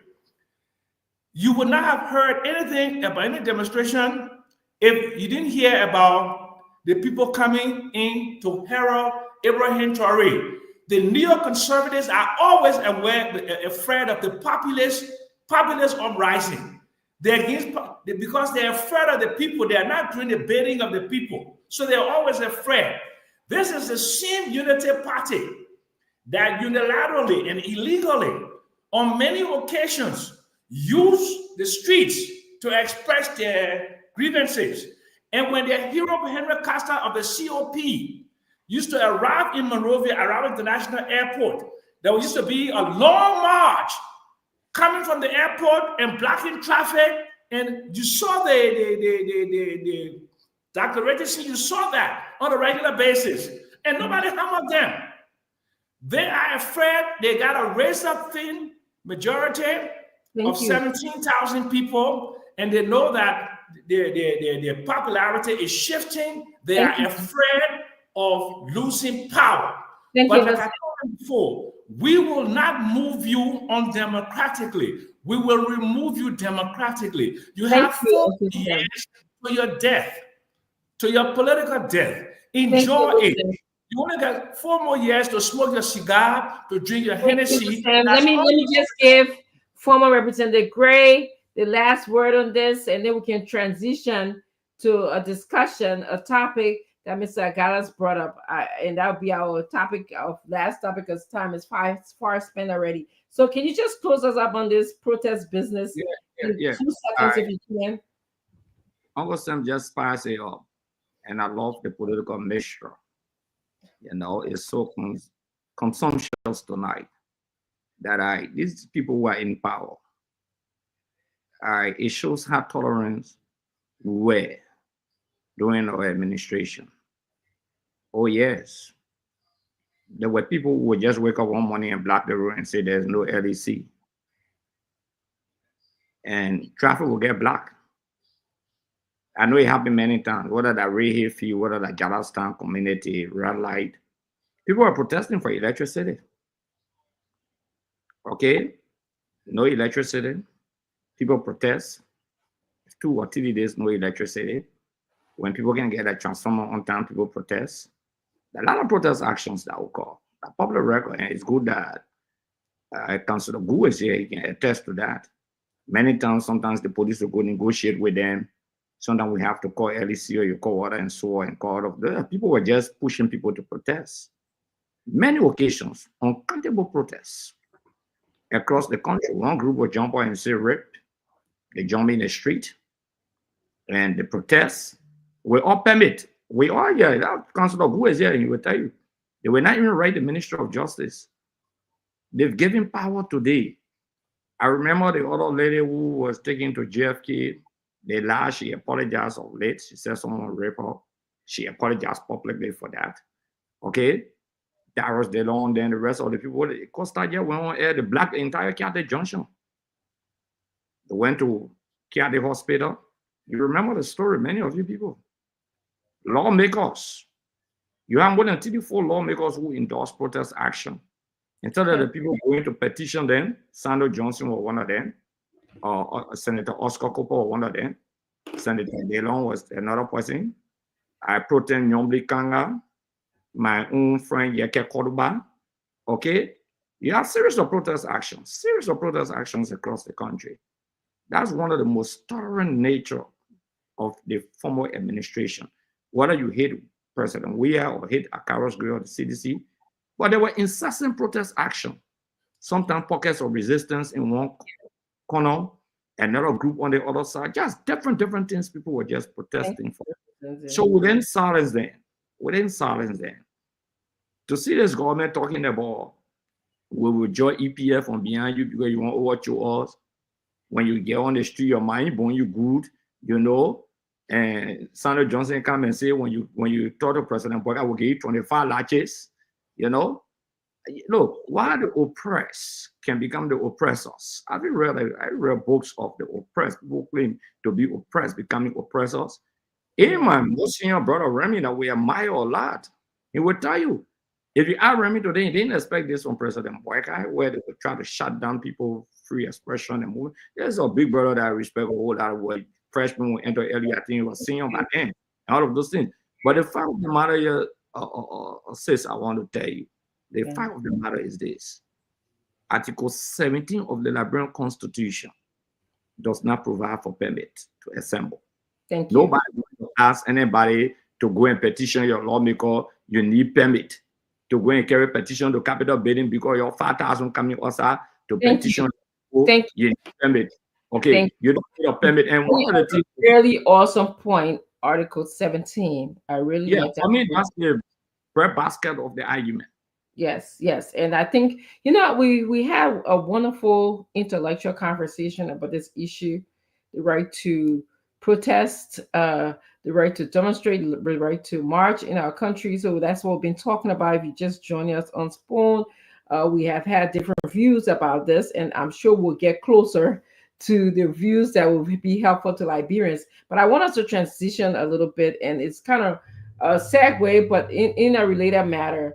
The panelist, Mr. Gallus, presented that people in Liberia was celebrating Ibrahim Traore. That's how this whole protest letter notification came out. And I want to ask you guys here, okay? Why do you think that is the case? Why should we be frying our fish in Burkina Faso matter? Why is that our business? Is it our business, or is it not our business to fry our fish in that matter? So I'm going to start with you, Anthony Good. Could you please speak to that, and then we're going to do our regular rounds here.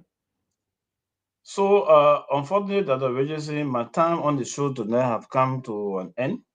Oh, really? I was specific about the protest, the legality and all, and that's what I really appear for. I really want to appear tonight, but we'll talk about it behind the scene, Sandra and I. Yeah. So the issue of junta, I have no discussion on that one. It's beyond, and I beg to be discharged honorably tonight. I wish you guys all the best. The best of the show. That's why you're afraid to speak on it. You can be shaking your head, Gibson, but I have no fish to fry in our discussion. Thank you very much. But actually, I just want to tell you, thank you so much. Your contribution from the legal perspective was great. You did some clarification for us here tonight. Even though I would love for you to hear your opinion, but I can understand why you want to play it. I think maybe they want to put him back on the economic prosecution team. Yeah, well, we'll understand why he wants to take it. Gibson, man, no, I don't got issue with that. Gibson, I'm just a fair, the thing about me, I'm a fair guy. That's why even the opposition will have problem with me. Because when you work, I will say, Nothing wrong. You share When your you own black, I thoughts. say black. Yeah, I mean, yeah, I'm not getting. I can tell the truth. Yeah, But so the issue in Burkina Faso with Ibrahim Traore, is that black or white? Madam, that one that are complete is it's an undemocratic process there. It has nothing to do with democracy. So I'm not going to discuss anything that's undemocratic yet. You already Seriously, that was started talking, so awesome. you may as well just say, let's finish the Oh, I'm discussion. done. Bye bye. I'll see you.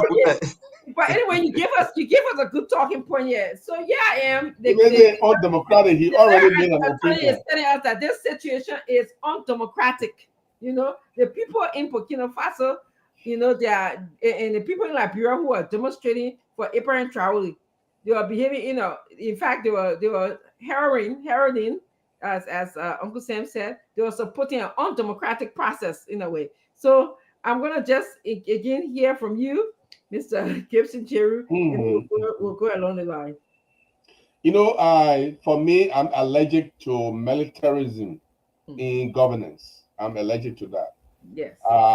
My allergic arose from our past experience in Africa, where military government took over. There came a time where there was a wave of military takeover, and all of these military takeover, some were good in the case of Jerry Rawlings, but before Jerry Rawlings was able to settle down, he had killed a lot of Ghanaians and opposition and people who are dissenting of his opinion and his government before he came to stabilize himself. In Liberia, we saw the military fighting among themselves and victimizing civilians. So I am very much allergic to military government. In what is happening in Burkina Faso, it is a porcupine gut, if I can describe. Too greasy to throw away and too bitter to eat. That is the way the Burkina Faso situation looks like. What Traore is doing now, I'll make a prediction, and I could be wrong. What Traore is doing now will end up with clamp down on people. Because when people start to support you like you are so popular and you are bringing great changes to your country, which we all like and which all Liberians or all Africans identify with, they want to see progress. He is challenging the United States government. He is challenging the European, the British government. He's challenging France. In fact, recently, the Burkina Faso government threatened that if America and other people try to disagree with him, he will encourage Russia to build a nuclear plant in Burkina Faso. So these ideas that are coming out, it will put him in a heightened security situation. He will build a very strong security around himself. And these security officers, nobody need to tell them. I think Greg can speak to this more.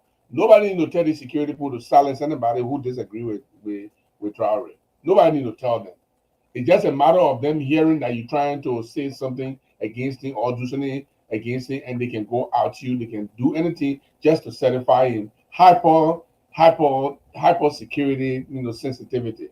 So in Liberia, the Liberian government is jittery though, and there's a good reason to be jittery, because if you see a massive support for a military officer, young military officer, Liberia is thinking, I want AFL not do something like that. I think that's where the fear is coming from. Is AFL going to follow suit? If these people begin to do this in Monrovia, having protests in Monrovia or demonstration in Monrovia or peace marching in Monrovia for a military officer, is it not going to incentivize the AFL? Will the AFL not come after Joseph Boakai? But AFL doesn't need to come after Joseph Boakai. All the AFL need to be in the barrier and just yell, hey, Joseph Boakai will drop. And so there's no need for them to come after Joseph Boakai. Anyways. Thank you, Mr. Gibson. So, my takeaway from your thought is, first, I just heard you say that you have allergies. You are allergic to militarism. So for those of you who are listening, remember those words. And I heard you say something that the pushback that Ibrahim Traore is giving back on these colonial power would somehow turn to him clamping down on his own people. That's your prediction. Okay. Yes. So we're gonna At the move end on. of the day, Traore will become the real dictator that we have not seen. So listen, that one Mr. Gibson is saying here. So let's go to Conor Gray and then But we're the gonna AFL doesn't need to do anything to Joseph Boakai. All the AFL need to do is to yell. And Joseph and Boakai then will he come. said, "Yeah, that kind of yell at Joseph Parker. I ain't got to do nothing." That's what he said. All right, thank you. Let's go to Conor Gray, and then we're gonna go to Mr. Akalas, and then we're gonna go to former Representative Gray, and then we're also gonna go to Uncle Sam. Yeah, I agree with Gibson. Yeah. Traore would become another Kagame. But that is the conflict in society. You trade your freedom for development. Because in Africa, it seems as though you can get both. You can get your freedom, and then there could be development. That is bound within government of scale. But in Africa, where all these poor people come into power, the first inclination is how to get out of poverty. So it becomes a matter of them helping themselves before helping the general citizenry. I doubt if you have any group of leaders that will come to power and think first about enriching the state, meaning the people. First people they'll try to help will be themselves. That has been the prevailing issue since the foundation of Liberia. To change from that now, and as a result of that, people have overlooked the issue about absolute freedom. People have enjoyed the freedom. So when people are there advocating military takeover or hunter taking over the state, just also be reminded that it's your freedom fundamentally. When 1980 came, we all leaped on the street and we were jubilating the takeover of Samuel Doe or takeover by Samuel Doe. Soon as he started cracking down on freedom, the story changed. We're not Burkina Faso citizens or Burkina-based, if that's how they're called. They're going through certain level of suppression. We're not Kagame's Rwanda. The Rwandan citizens are going through. If you try that in Liberia, it will be a different case. Because we value, we cherish freedom so much. Now, I could see why this government will be uneasy.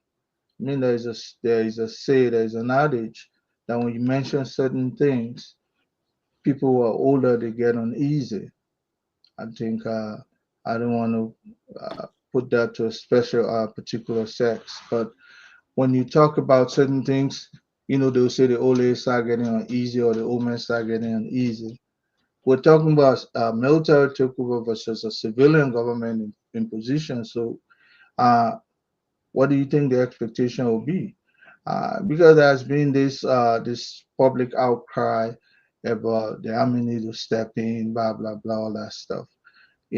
Like Gould said, it's not something or Gibson said it's not something to even imagine. Look, us military people will know one thing: discipline. Are Liberians willing to be disciplined? Discipline, all face of it. Just imagine, discipline could be extremely outrageous for certain people, because imagine there's no if and then. If you bend the rule, you're executed. Would you take that? If you pee on the sidewalk, you could be brutalized and sent to post-stockade and be there for months. Would you take that? There's so many things that you should imagine before you start thinking evil, in my opinion. So I concur with Gibson. We can still earn freedom, but we can use it responsibly as a citizen. But to imagine that the military takeover would change the situation, like, well, you just bring in all military people to come and enrich themselves and stifle your own dissent. So I would not even imagine that way. I've heard those kinds of erratic statement in the public because of Traore. Traore, if you're in Burkina Faso, you start living out, because if you want freedom, You can protest. You can. Who dare you to have protests in Rwanda or Burkina Faso? No, you can't. So you have me thinking. I'm gonna move to Mr. Gallus. You have me thinking, Roman Conagray, that benevolent dictator, even though there's no such thing, but is it possible that, and I'm just throwing this out there, I don't want you to answer this, okay? Is it possible for us to have a leader who's, bringing some good things to their people, bringing economic development, allowing them to invest in their own mineral, but yet and still, I don't know, I think I share a different view in terms of clamming down on freedom. I don't know if I would say Kagame is a dictator. I don't know if I'm going to go there yet with that. But let's move on to what Mr. Gallus have to say, and then we'll move on to Ms. Representative Gray, and then we'll go on to Uncle Sam. Thank you, Dr. Richardson. You need to start calling Gray, former Representative Gray, so people know that he's not currently, right? I know. Thank you. But it's always people may say, well, this topic of Burkina Faso and Captain Ibrahim Traoré may have little or nothing to do with us. It may not directly have anything to do with us directly, but it does have something to do with us on a grand scheme of things.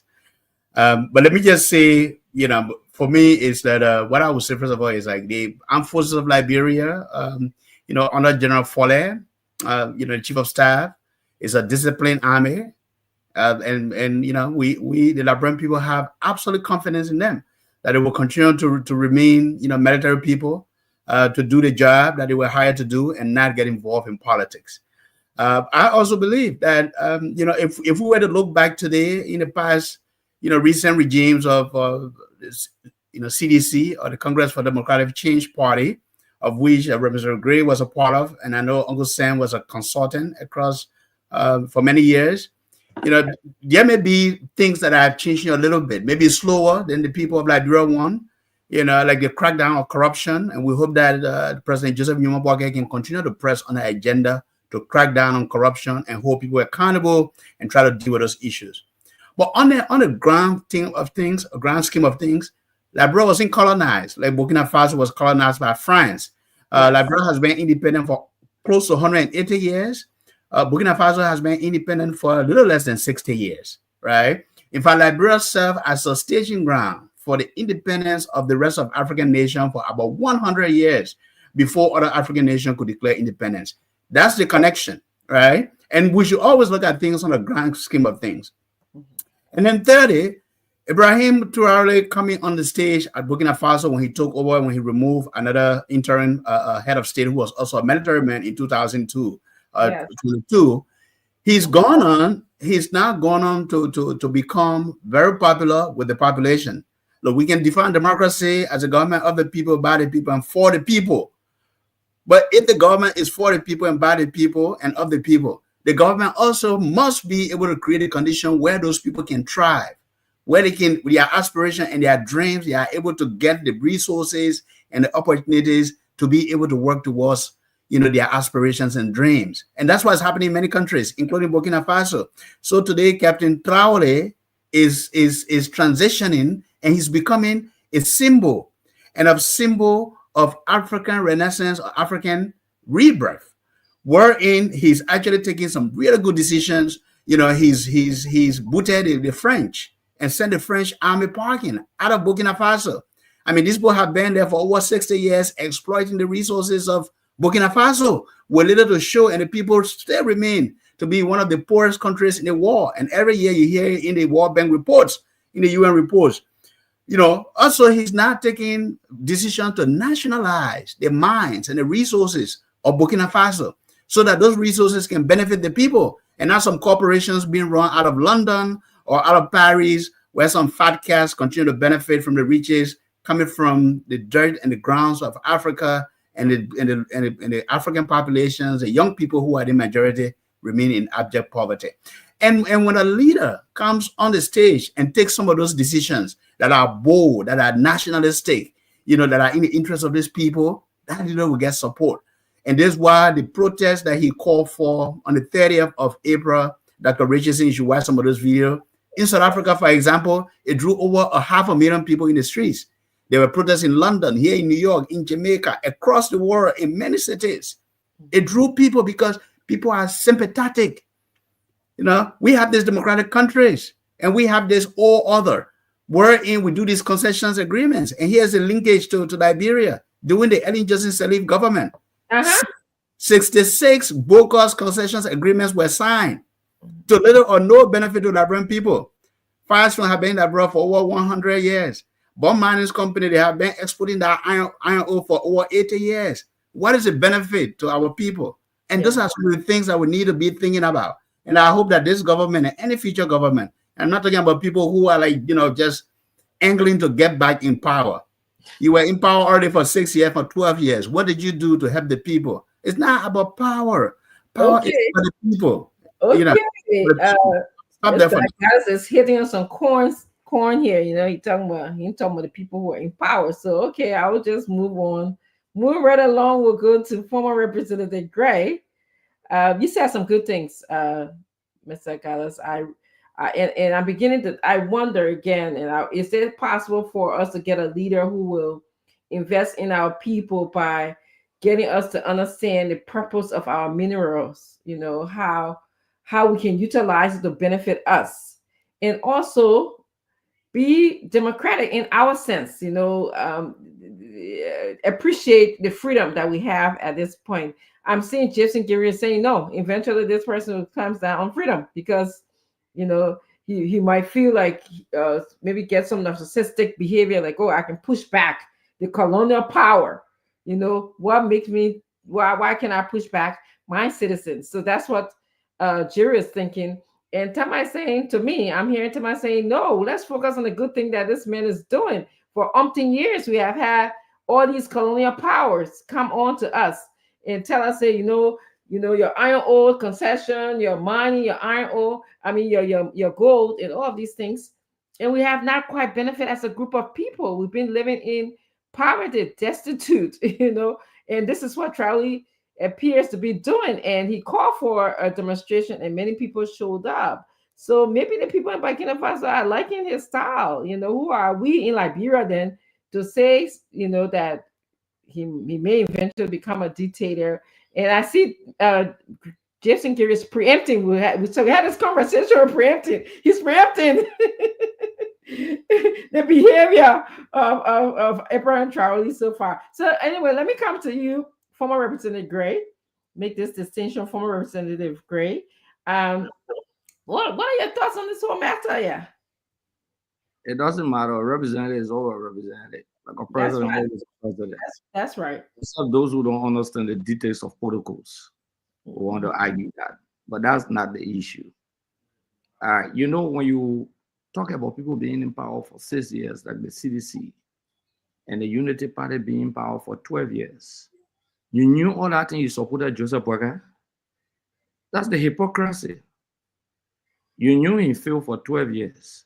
You knew the CDC failed for 12 years, but you had the Zana comments. You're choosing over Joseph Boakai and Joe Weah.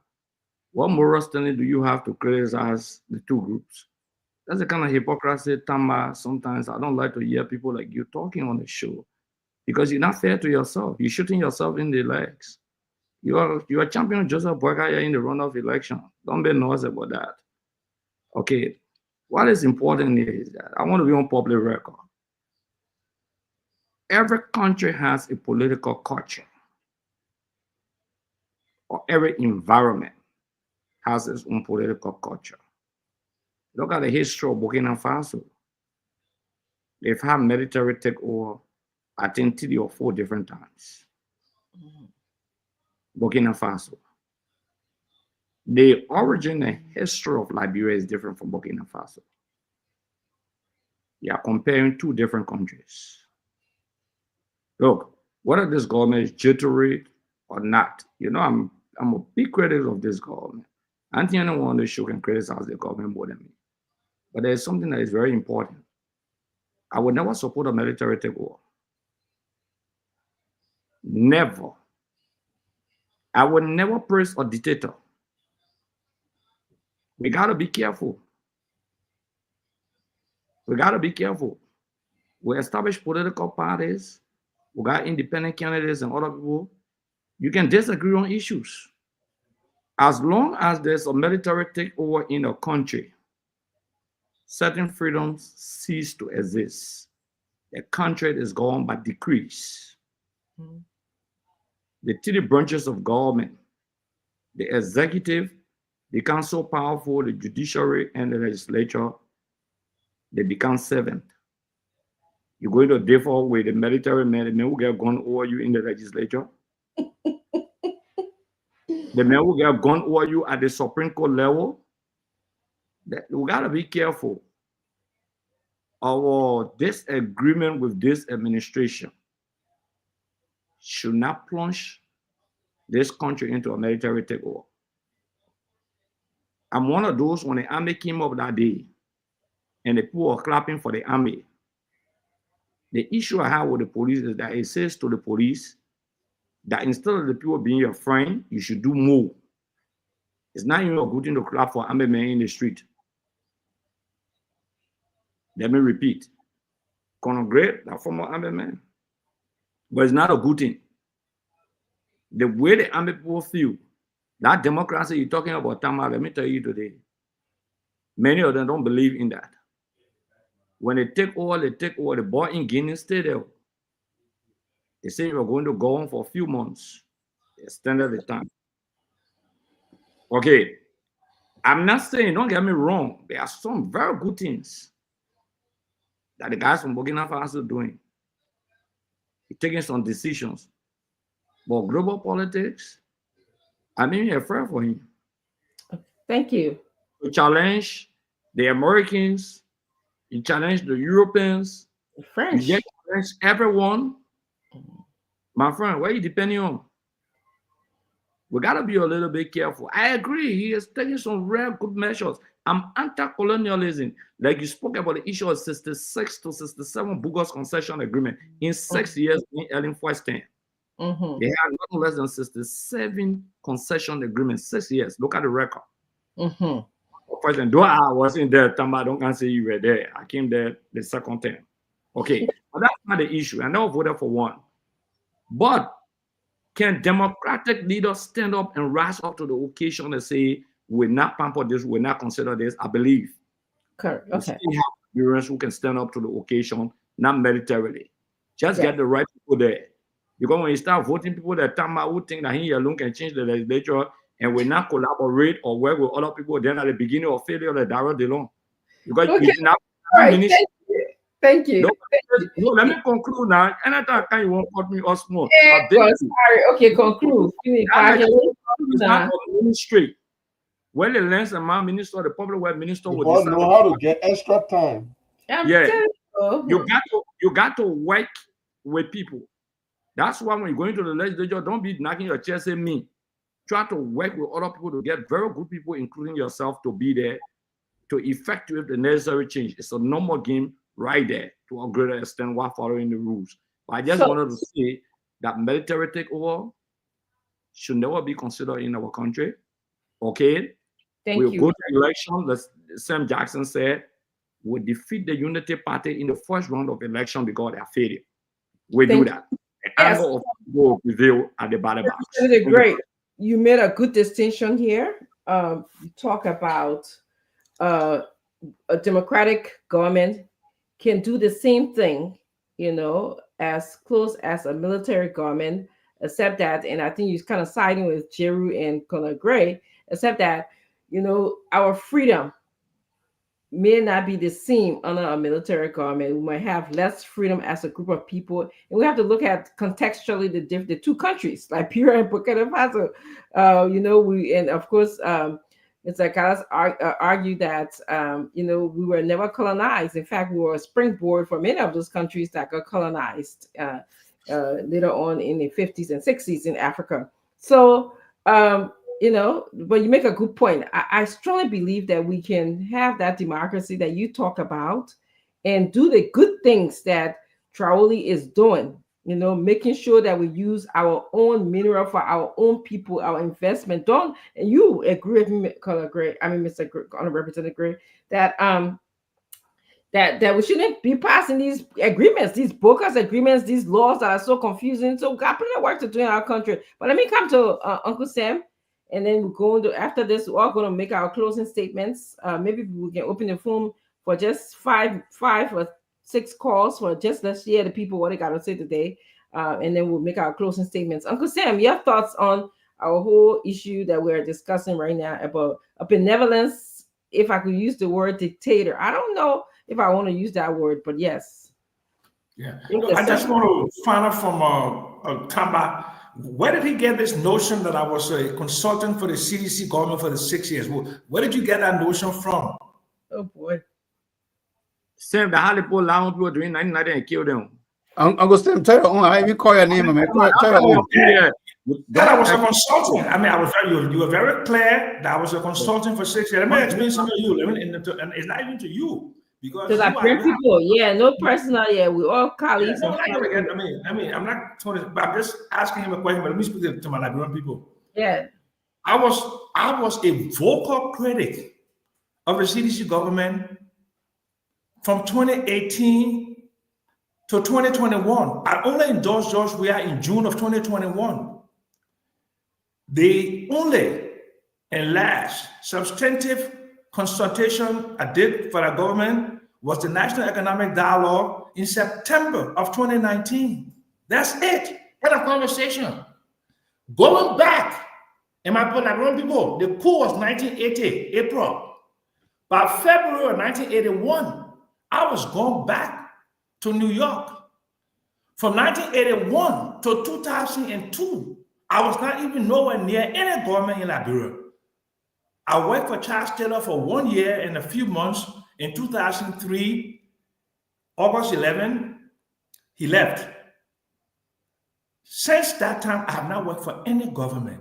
I've done some consultation paid for by UN, USAID, the World Bank, and others, but I have not sat in a policy-making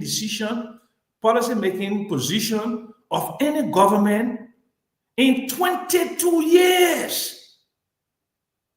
So the whole blame game about people being government, speak to people like Joe Boyka, who was president for 12 years, and worked under the Sandra Doe government for most of the term, and worked under the interim Igbo government.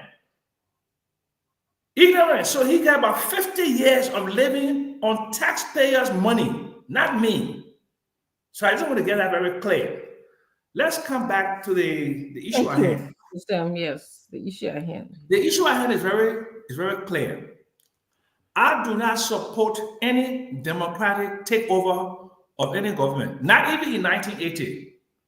When I came home in 1979, we were pushing to form a political party, the first one since 1955, and we were obstructed. The mayoral election of 1979, we were prevented from participating. In fact, the election was canceled. In 1985, the Liberian People's Party and the United People's Party were both banned from participating in the 1985 election because they said we had socialist tendencies. We did not participate in the recruitment, the funding, and the participation in the 1989 December 24 war. Okay, we did not. The Progressive Alliance of Liberia, Bacchus Matthews, Tipote, myself, and my colleagues, we never participated in any war. I want you to read the TRC report because there's a historical malice, there's a historical revisionism, and it's even being practiced today as we look at the Traoré situation. No one in their right mind should be pushing for a military takeover. Liberia, as it is structured now, as a constitutional democracy, to me, Liberia is a solid liberal democracy, but we need to build institutions. The only thing obstructing Liberia now is human capacity, is to bring the people together together an agenda to improve the lives of the people and pull in the resources for healthcare, for education, for infrastructure, and for economic development to help people in Mawata then with micro, small enterprise, with micro loans and those kinds of things. But no one should be advocating for military takeover. Lastly, the Unity Party government is very thin-skinned about demonstration. I wonder why. This is a government that was birthed by demonstrations. June 7, the COP, which was an offspring of the Unity Party, when Joseph Nima Boakai and Henry Pedro Costa were cavorting all around between Monrovia and America. They were demonstrating, and no one obstructed them. You came out to give back our money. You came back with Give Our Light. You came back with June 7. You came with all of these things. Nobody bothered you. Nobody paid any price.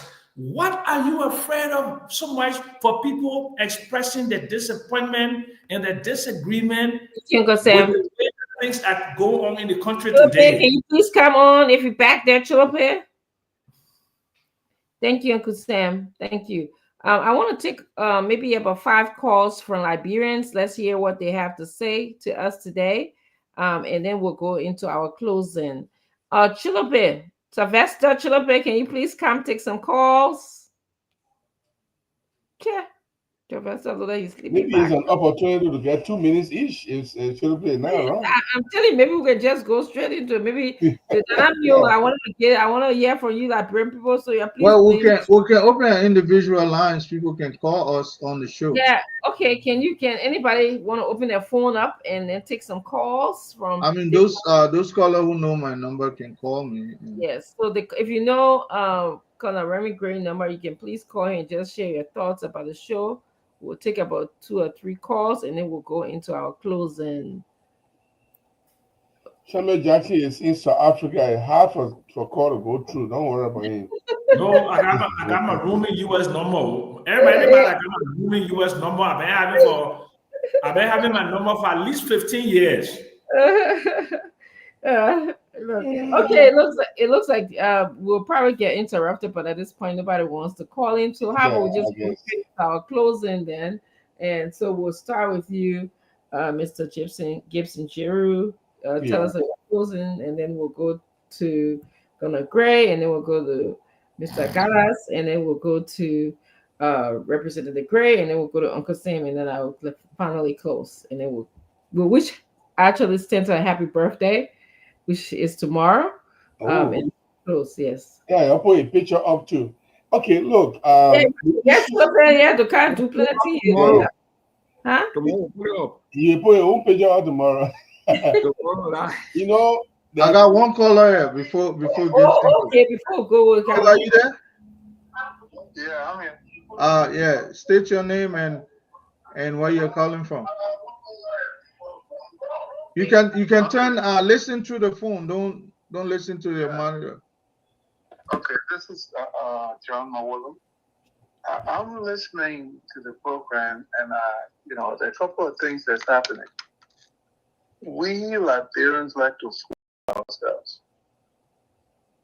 Always talking about some freedom that we have. Which freedom? Somebody said that constitutional democracy. Which constitution?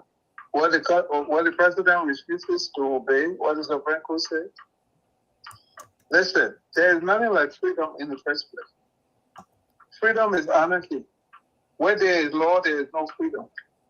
So this nonsense that we tell ourselves about freedom, we don't really have freedom. We got respect, mutual respect, but there is no freedom. Democracy, what is it? Of the people, for the people, and by the people? Pathological nonsense. Which people were they talking about? We generally agree that the masses, it never have been about the masses.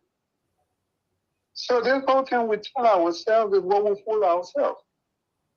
What this boy is fighting for in Burkina Faso is for us to rethink what we're doing. Somebody say, oh, the progressive. Do any of you remember what was happening in 1979 when all this Sam Jackson and his likes came back from the States and started to wreak havoc in the country?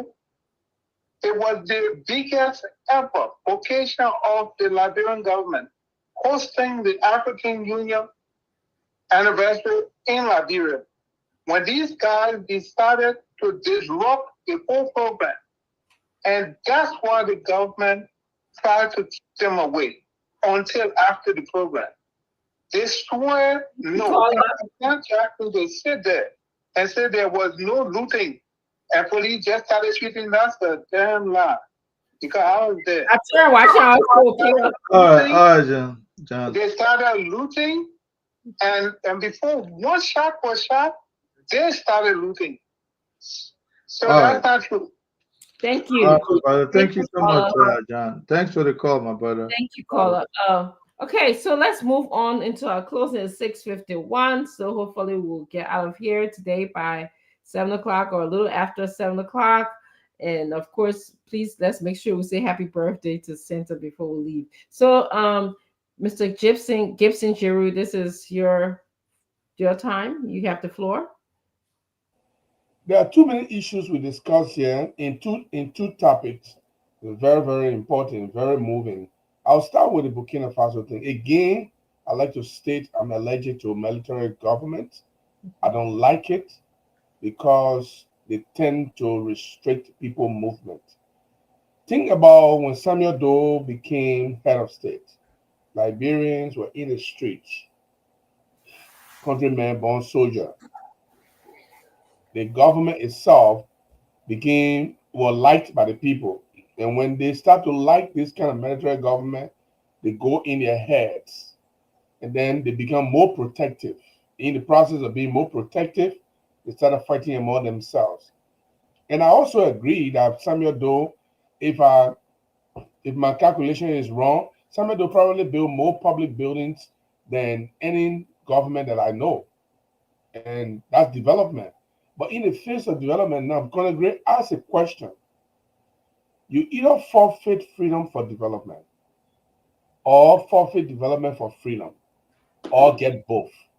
That is the scenario we are talking about here. Think about Yahya Jammeh. When Yahya Jammeh took over, Yahya Jammeh started to promote the youth in the Gambia. He was a darling of the people of the Gambia. He brought about agriculture, protection of the people, the youth, provide a program for youth empowerment. What happened to Yahya Jammeh? He got into his head and he became dictatorial. We have to be mindful. We have to be mindful that what Yahya Jammeh needs to be very careful in the protection of his life. Now, I'll ask people who are even Liberian talking about Yahya Jammeh and other. I'm not against him in a way. I don't have any reason to be against him. Traore. Gray, do you think, Gray, and Gray, you can answer that question when you're talking. Do you really believe that opposition civil society group can get in the street of Burkina Faso or Ouagadougou today and protest against Traore? That is what we are dealing with here. I'm not looking at the development. If the man can do many development and stand for the rights of the people, I'm still going to be against it. No one today in Burkina Faso, in the streets of Ouagadougou, no civil society, no human rights organizations, no student group can get in the street of Ouagadougou today and say they are staging anti-government protests because the government is doing something they don't like. They will be brutally dealt with. And I talked about Jerry Rawlings earlier. When Jerry Rawlings became head of state, he killed half of the people that were opposed to him just so he can settle down. And I think Representative Gray talked about the guy. Kagame. 6 months, Blumia. He said, I'll be here for 6 months to organize election. He had been there for almost 3 years or 4 years. Look, no way Liberians should never, ever, ever in their life ask for the military to take over in Liberia. I know I'll be one of the first enemy of the military if they take over in Liberia, because they will say that man spoke against military government. I will be the first enemy, I believe. I will not hate them, but they will definitely go after me. Thank you. Don't ever, ever, ever think about military takeover in Liberia and say, oh, they will be like Traore, they will bring development. What Traore is doing, he is shortening his life to kick against the prick. That is a parable. To kick against the prick is dangerous. You go against America, you go against France, you go against Britain, you go against all the big power. You think Russia can protect you? You ever hear Russia protect you before? Thank you. I don't even know. Like people, they just join or something. Yes, Jerry. Thank you. Yeah. Thank you. And Russia ever protect anybody? Let's go to Conakry, and then we'll go to Mr. Galas, and then we'll go to Uncle Sam. Okay. You know, madam, if somebody was born 1990, they are 35 years old today. Correct. They didn't see any of this, including our war. When I say they didn't see it, they could not comprehend. By 2003, that individual probably might be 13 years old. Maybe they start having sense of chaos. So when you hear people leaning towards a military takeover, it's because they have seen nothing. You know, to be part of history and to hear about history is different, are two different things. Here in the US, you have put on where the forefathers went into slavery. It's not the same as when you endure slavery. It's not the same as when you endure a military dictatorship.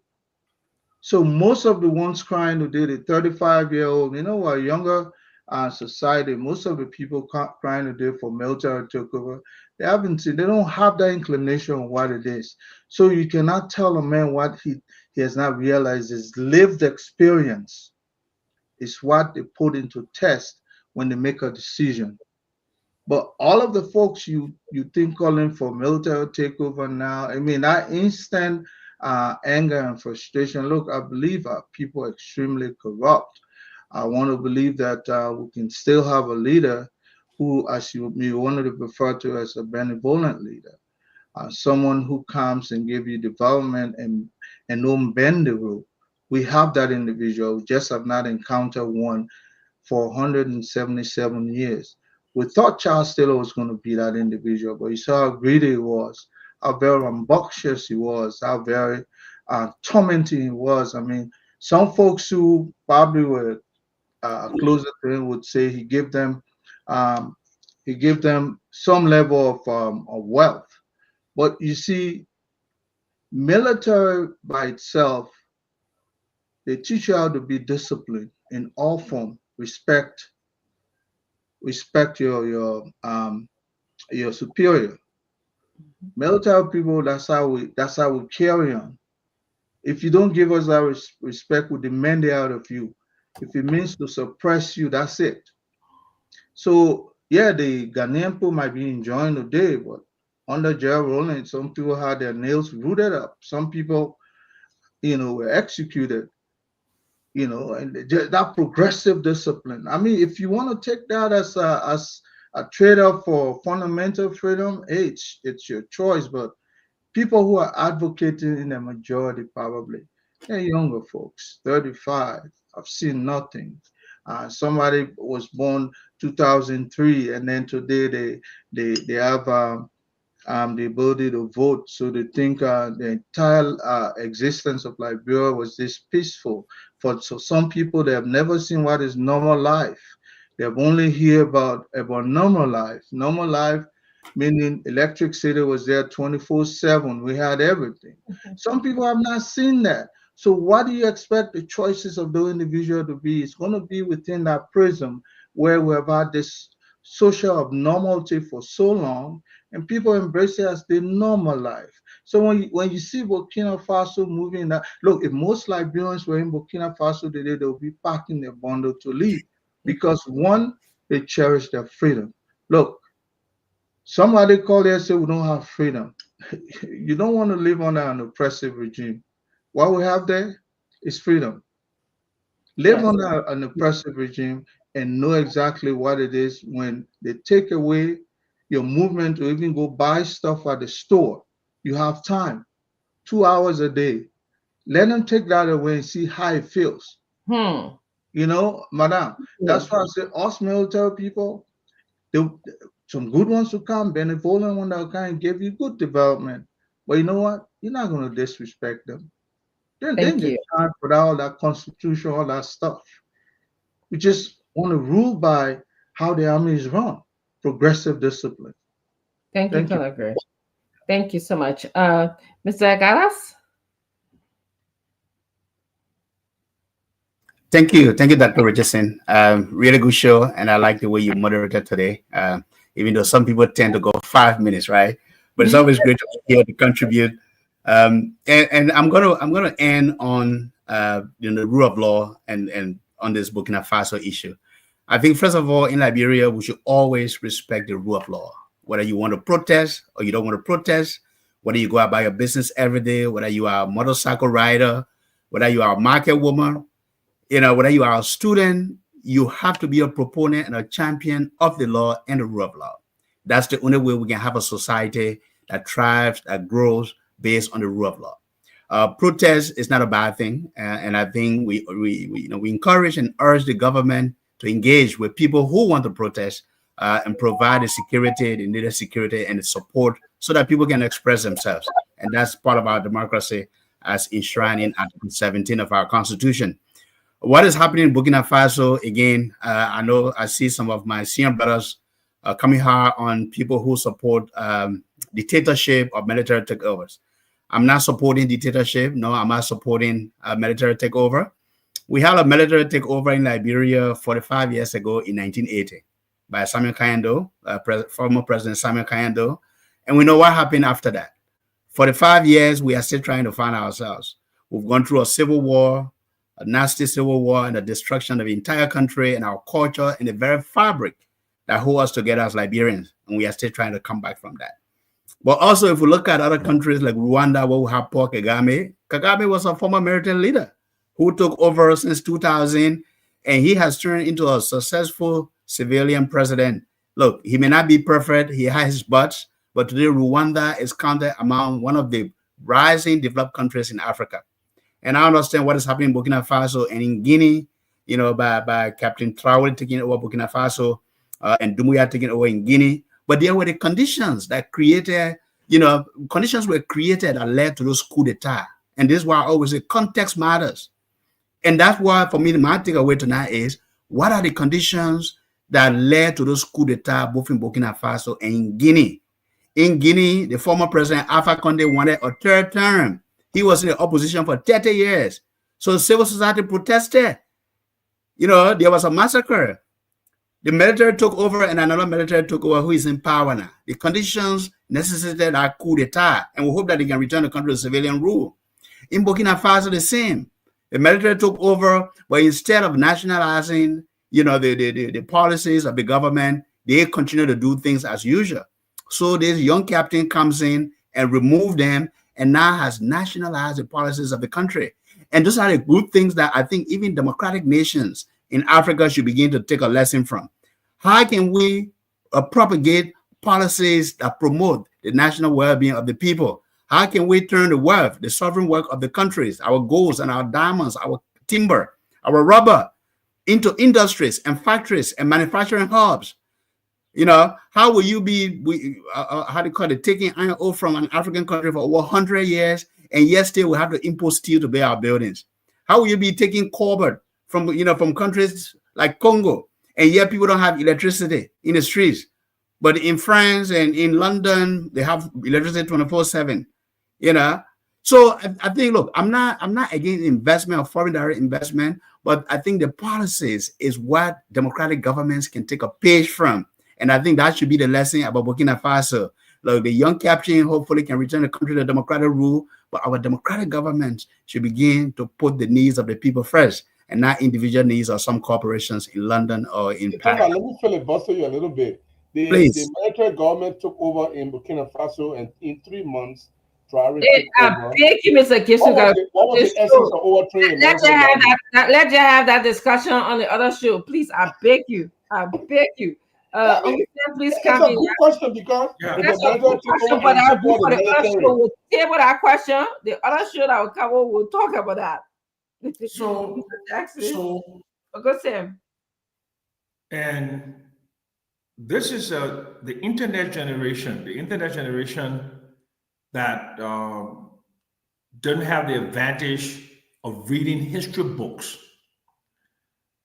And Liberian history from 1822 to current, thousands and thousands of books we're reading on it. We start with the Charles Henry Hubish, the political and legislative history of Liberia. That start with the formation of Liberia. Then you go into Burroughs, you go into Dunn, you go into other cement, you go, just too many God's living out. The reason why I'm telling you is I want Liberians to understand their history. Liberia is a country of conflict. There was a conflict between the colonists and the natives. They fought several wars. 25 years after 1822, we declared premature independence. And even after independence, there continued to be wars in Liberia. In 1870, Edward J. Rohr was overthrown in a coup. And we've been struggling all along. At the turn of the century, there were wars between the Crews and the Central Authority of Monrovia. In 1915, 72 Crew chiefs were executed on orders of Daniel E. Howard.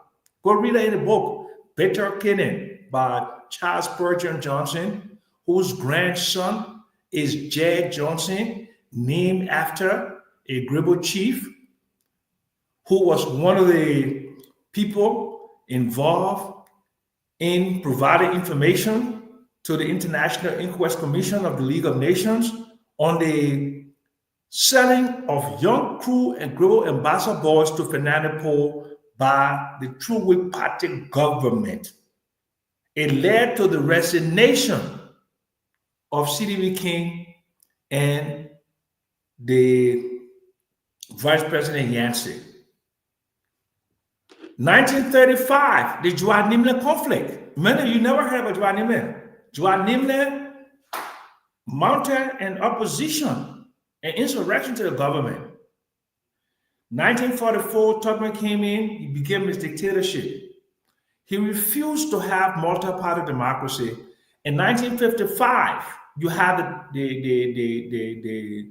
the Coleman situation where Dido Twedem were kicked out of Liberia or ran away from Liberia. 1955. From 1955 to 1979, there was no opposition political party in the country. Liberia was a rich country, relatively rich country in terms of it being a middle-income country with a per capita GDP annual of more than $2,000.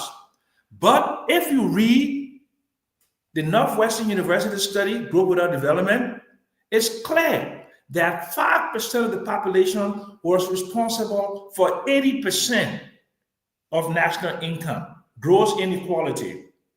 And gross inequality is measured by the Palmer ratio and the Gini coefficient. I'm speaking to the intellectual class now, okay?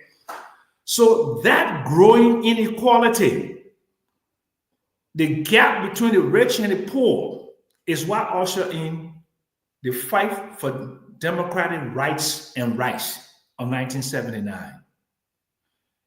When 1980 came, people joined in the streets, because it was the first time in the history of the country where natives took over the reins of power. What they did with it, what they didn't do with it, 1985, went to an election that should have been easily led to a democratic order. Unfortunately, the PRC, the ethnic divisions between the Crowns and the Guilds led to November 12, 1985. Thank you, Uncle Sam. And let me just give me another minute, I beg you. This is important, and then I'm going to close. Okay. And then Kuomba was urged to come and remove Doe November 12, 1985. That exacerbated the schism between the guilds, the manors, and the crowns. And a significant number of the manors and the guilds fled the country, living in La Côte d'Ivoire and Guinea. And those people who organized and funded the MPFL used the division between the crowns and the guilds to start to recruit for the 1989 war, where they sent people to Libya, special forces to Libya, in December 24, 1989, beginning this 14-year terrible fratricidal conflict. Thank God I was part of the democratic process in Ghana in 2003 when the Accra Comprehensive Peace Agreement was signed. We encouraged Charles Taylor to leave because we felt like if everybody, all the tribes, all the different political groups were able to coexist in Liberia, we would have peace. And since 2003, at the signing of the Accra Comprehensive Peace Agreement, we've had peace. And I can say to my Liberian people, I love the democratic and constitutional order that we have today, that all of us, Gibson, Kwame, Sam Jackson, Bassa Fantime, and others can come on a platform, can go to Monrovia, go to Liberia, we can coexist. And we should be supporting that. And no Liberian, a rational Liberian, should be supporting a military takeover. A military takeover will degenerate, and Colonel Gray should know this. There are a lot of people in Liberia who fought war. There is no way that a coup by the military can succeed today because there's a high attrition rate in the military, only about 1,100 to 1,500 people in the military, and the guy Limbo people stay there, the guy Lord people stay there, you got MPF people stay there. Any gunshot that is fired in Liberia, the country will be sectionalized. And we're going to go back into a fratricidal conflict. And nobody with their right mind should even consider a military government in Liberia at this time. Thank you very much. Thank you so much. I don't know if many of you know, I am a Rogerian psychologist. I am a person-centered, client-centered psychologist. So I've studied that many years. So in essence, I believe the past is important, okay? Our past history, what Liberia did before, how we were never colonized, probably part of what is contributing to our problems that we're having right now, compared to other countries in Africa that was colonized. You know, the people lay out the different structures, the government, you know, functioning, all of that stuff. So those countries got some benefits of that to some extent. But here are we, and this is what I believe in. We are in the here and now. This is what a Rogerian psychologist believe in. When I see clients, we talk about the here and now. And so this is where Liberia is. And in that here and now, I understand and I side a lot with what Mr. Akala said. Context matter. Context matter, okay? In the context of us being a not colonized society versus a colonized society, all right? And should that allow us or lead us to say, and something that Jerry Gibson said, choose between our freedom, okay, forfeit our freedom for development, or forfeit development for our freedom? Those are the two kind of sides that he brought to us here. I think that we can have a leader that will give us both. A leader that will be very, very much interested in making our natural mineral work for us. I heard Mr. Akala say our gold, our diamond, our rubber, you know, all of those natural and many resources that we have. We can have a leader. This is how other countries are doing it. Okay, other countries in the developed world, they are having their natural or lack of natural resources that they have work for them. And so I am preaching, I would like for our natural mineral to work for us and the people of Liberia, us on this panel and the people of Liberia. And to close, I'll just say that it was a wonderful show. I definitely enjoyed this stimulating conversation. I want to tell Chilobit, thank you so much for being here, and all of those who joined us today. It was a wonderful Saturday. And tomorrow is the former CEO of this platform that we are on today, Birthday. I want to just tell him thank you again for giving us the opportunity to come here and talk about how we can make Liberia a better place, even though we don't always agree. But in the end, this is all the beauty of democracy and what makes democracy so powerful. And I'm saying democracy, knowing that democracy works differently in many, many countries. I think, again, context matters. So I don't know if you guys want to just say a few shout out if you be here with CEO tomorrow. I don't know.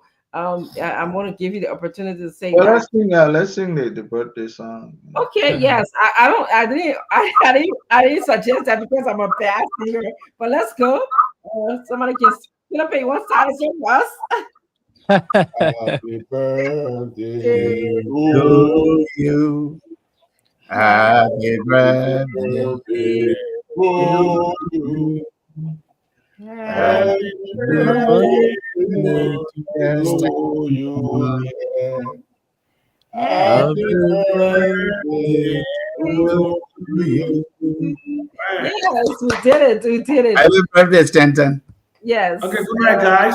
Yes, good night. And everyone. Thank you, Dr. Richardson. Good night. Thank you. Happy birthday. Yes. We'll see you. Yeah. Bye. Thank you. Thank you, Dr. Richardson. Thank you so much. I'm trying to find my thing where I can end this. Okay, there we go. Yes, sir. A special one from the CEO, stand coming with the spoon. And your boy, right at the South. Well, folks, that's how we conclude the May 3, 2025 edition of the program Spoon Talk, right on Spoon 107.5 FM, Fabric 101.1 FM. And so the CEO was unable to be here to join us because he's preparing for his birthday, which is a few minutes from now. We would love to say happy birthday to him in advance. However, tomorrow is the program 101 with the CEO tomorrow at the beginning at 7:30. And therefore, we extend our invitation to you. You join us tomorrow beginning 7:30 for the program 101 with the CEO. I'm Sylvester Chirople. Thanks so very kindly for your reactions. Thanks for your messages, your recommendations. Thanks for your everything. Thanks to the team by Dr. Richardson, and I was here discussing issues of relevance.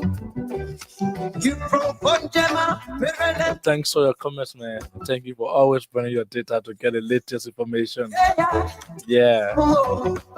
So journal tomorrow beginning at 7:30. We shall be back right here. Thanks for those who have been following via the radio. We appreciate you. We appreciate you so very kindly.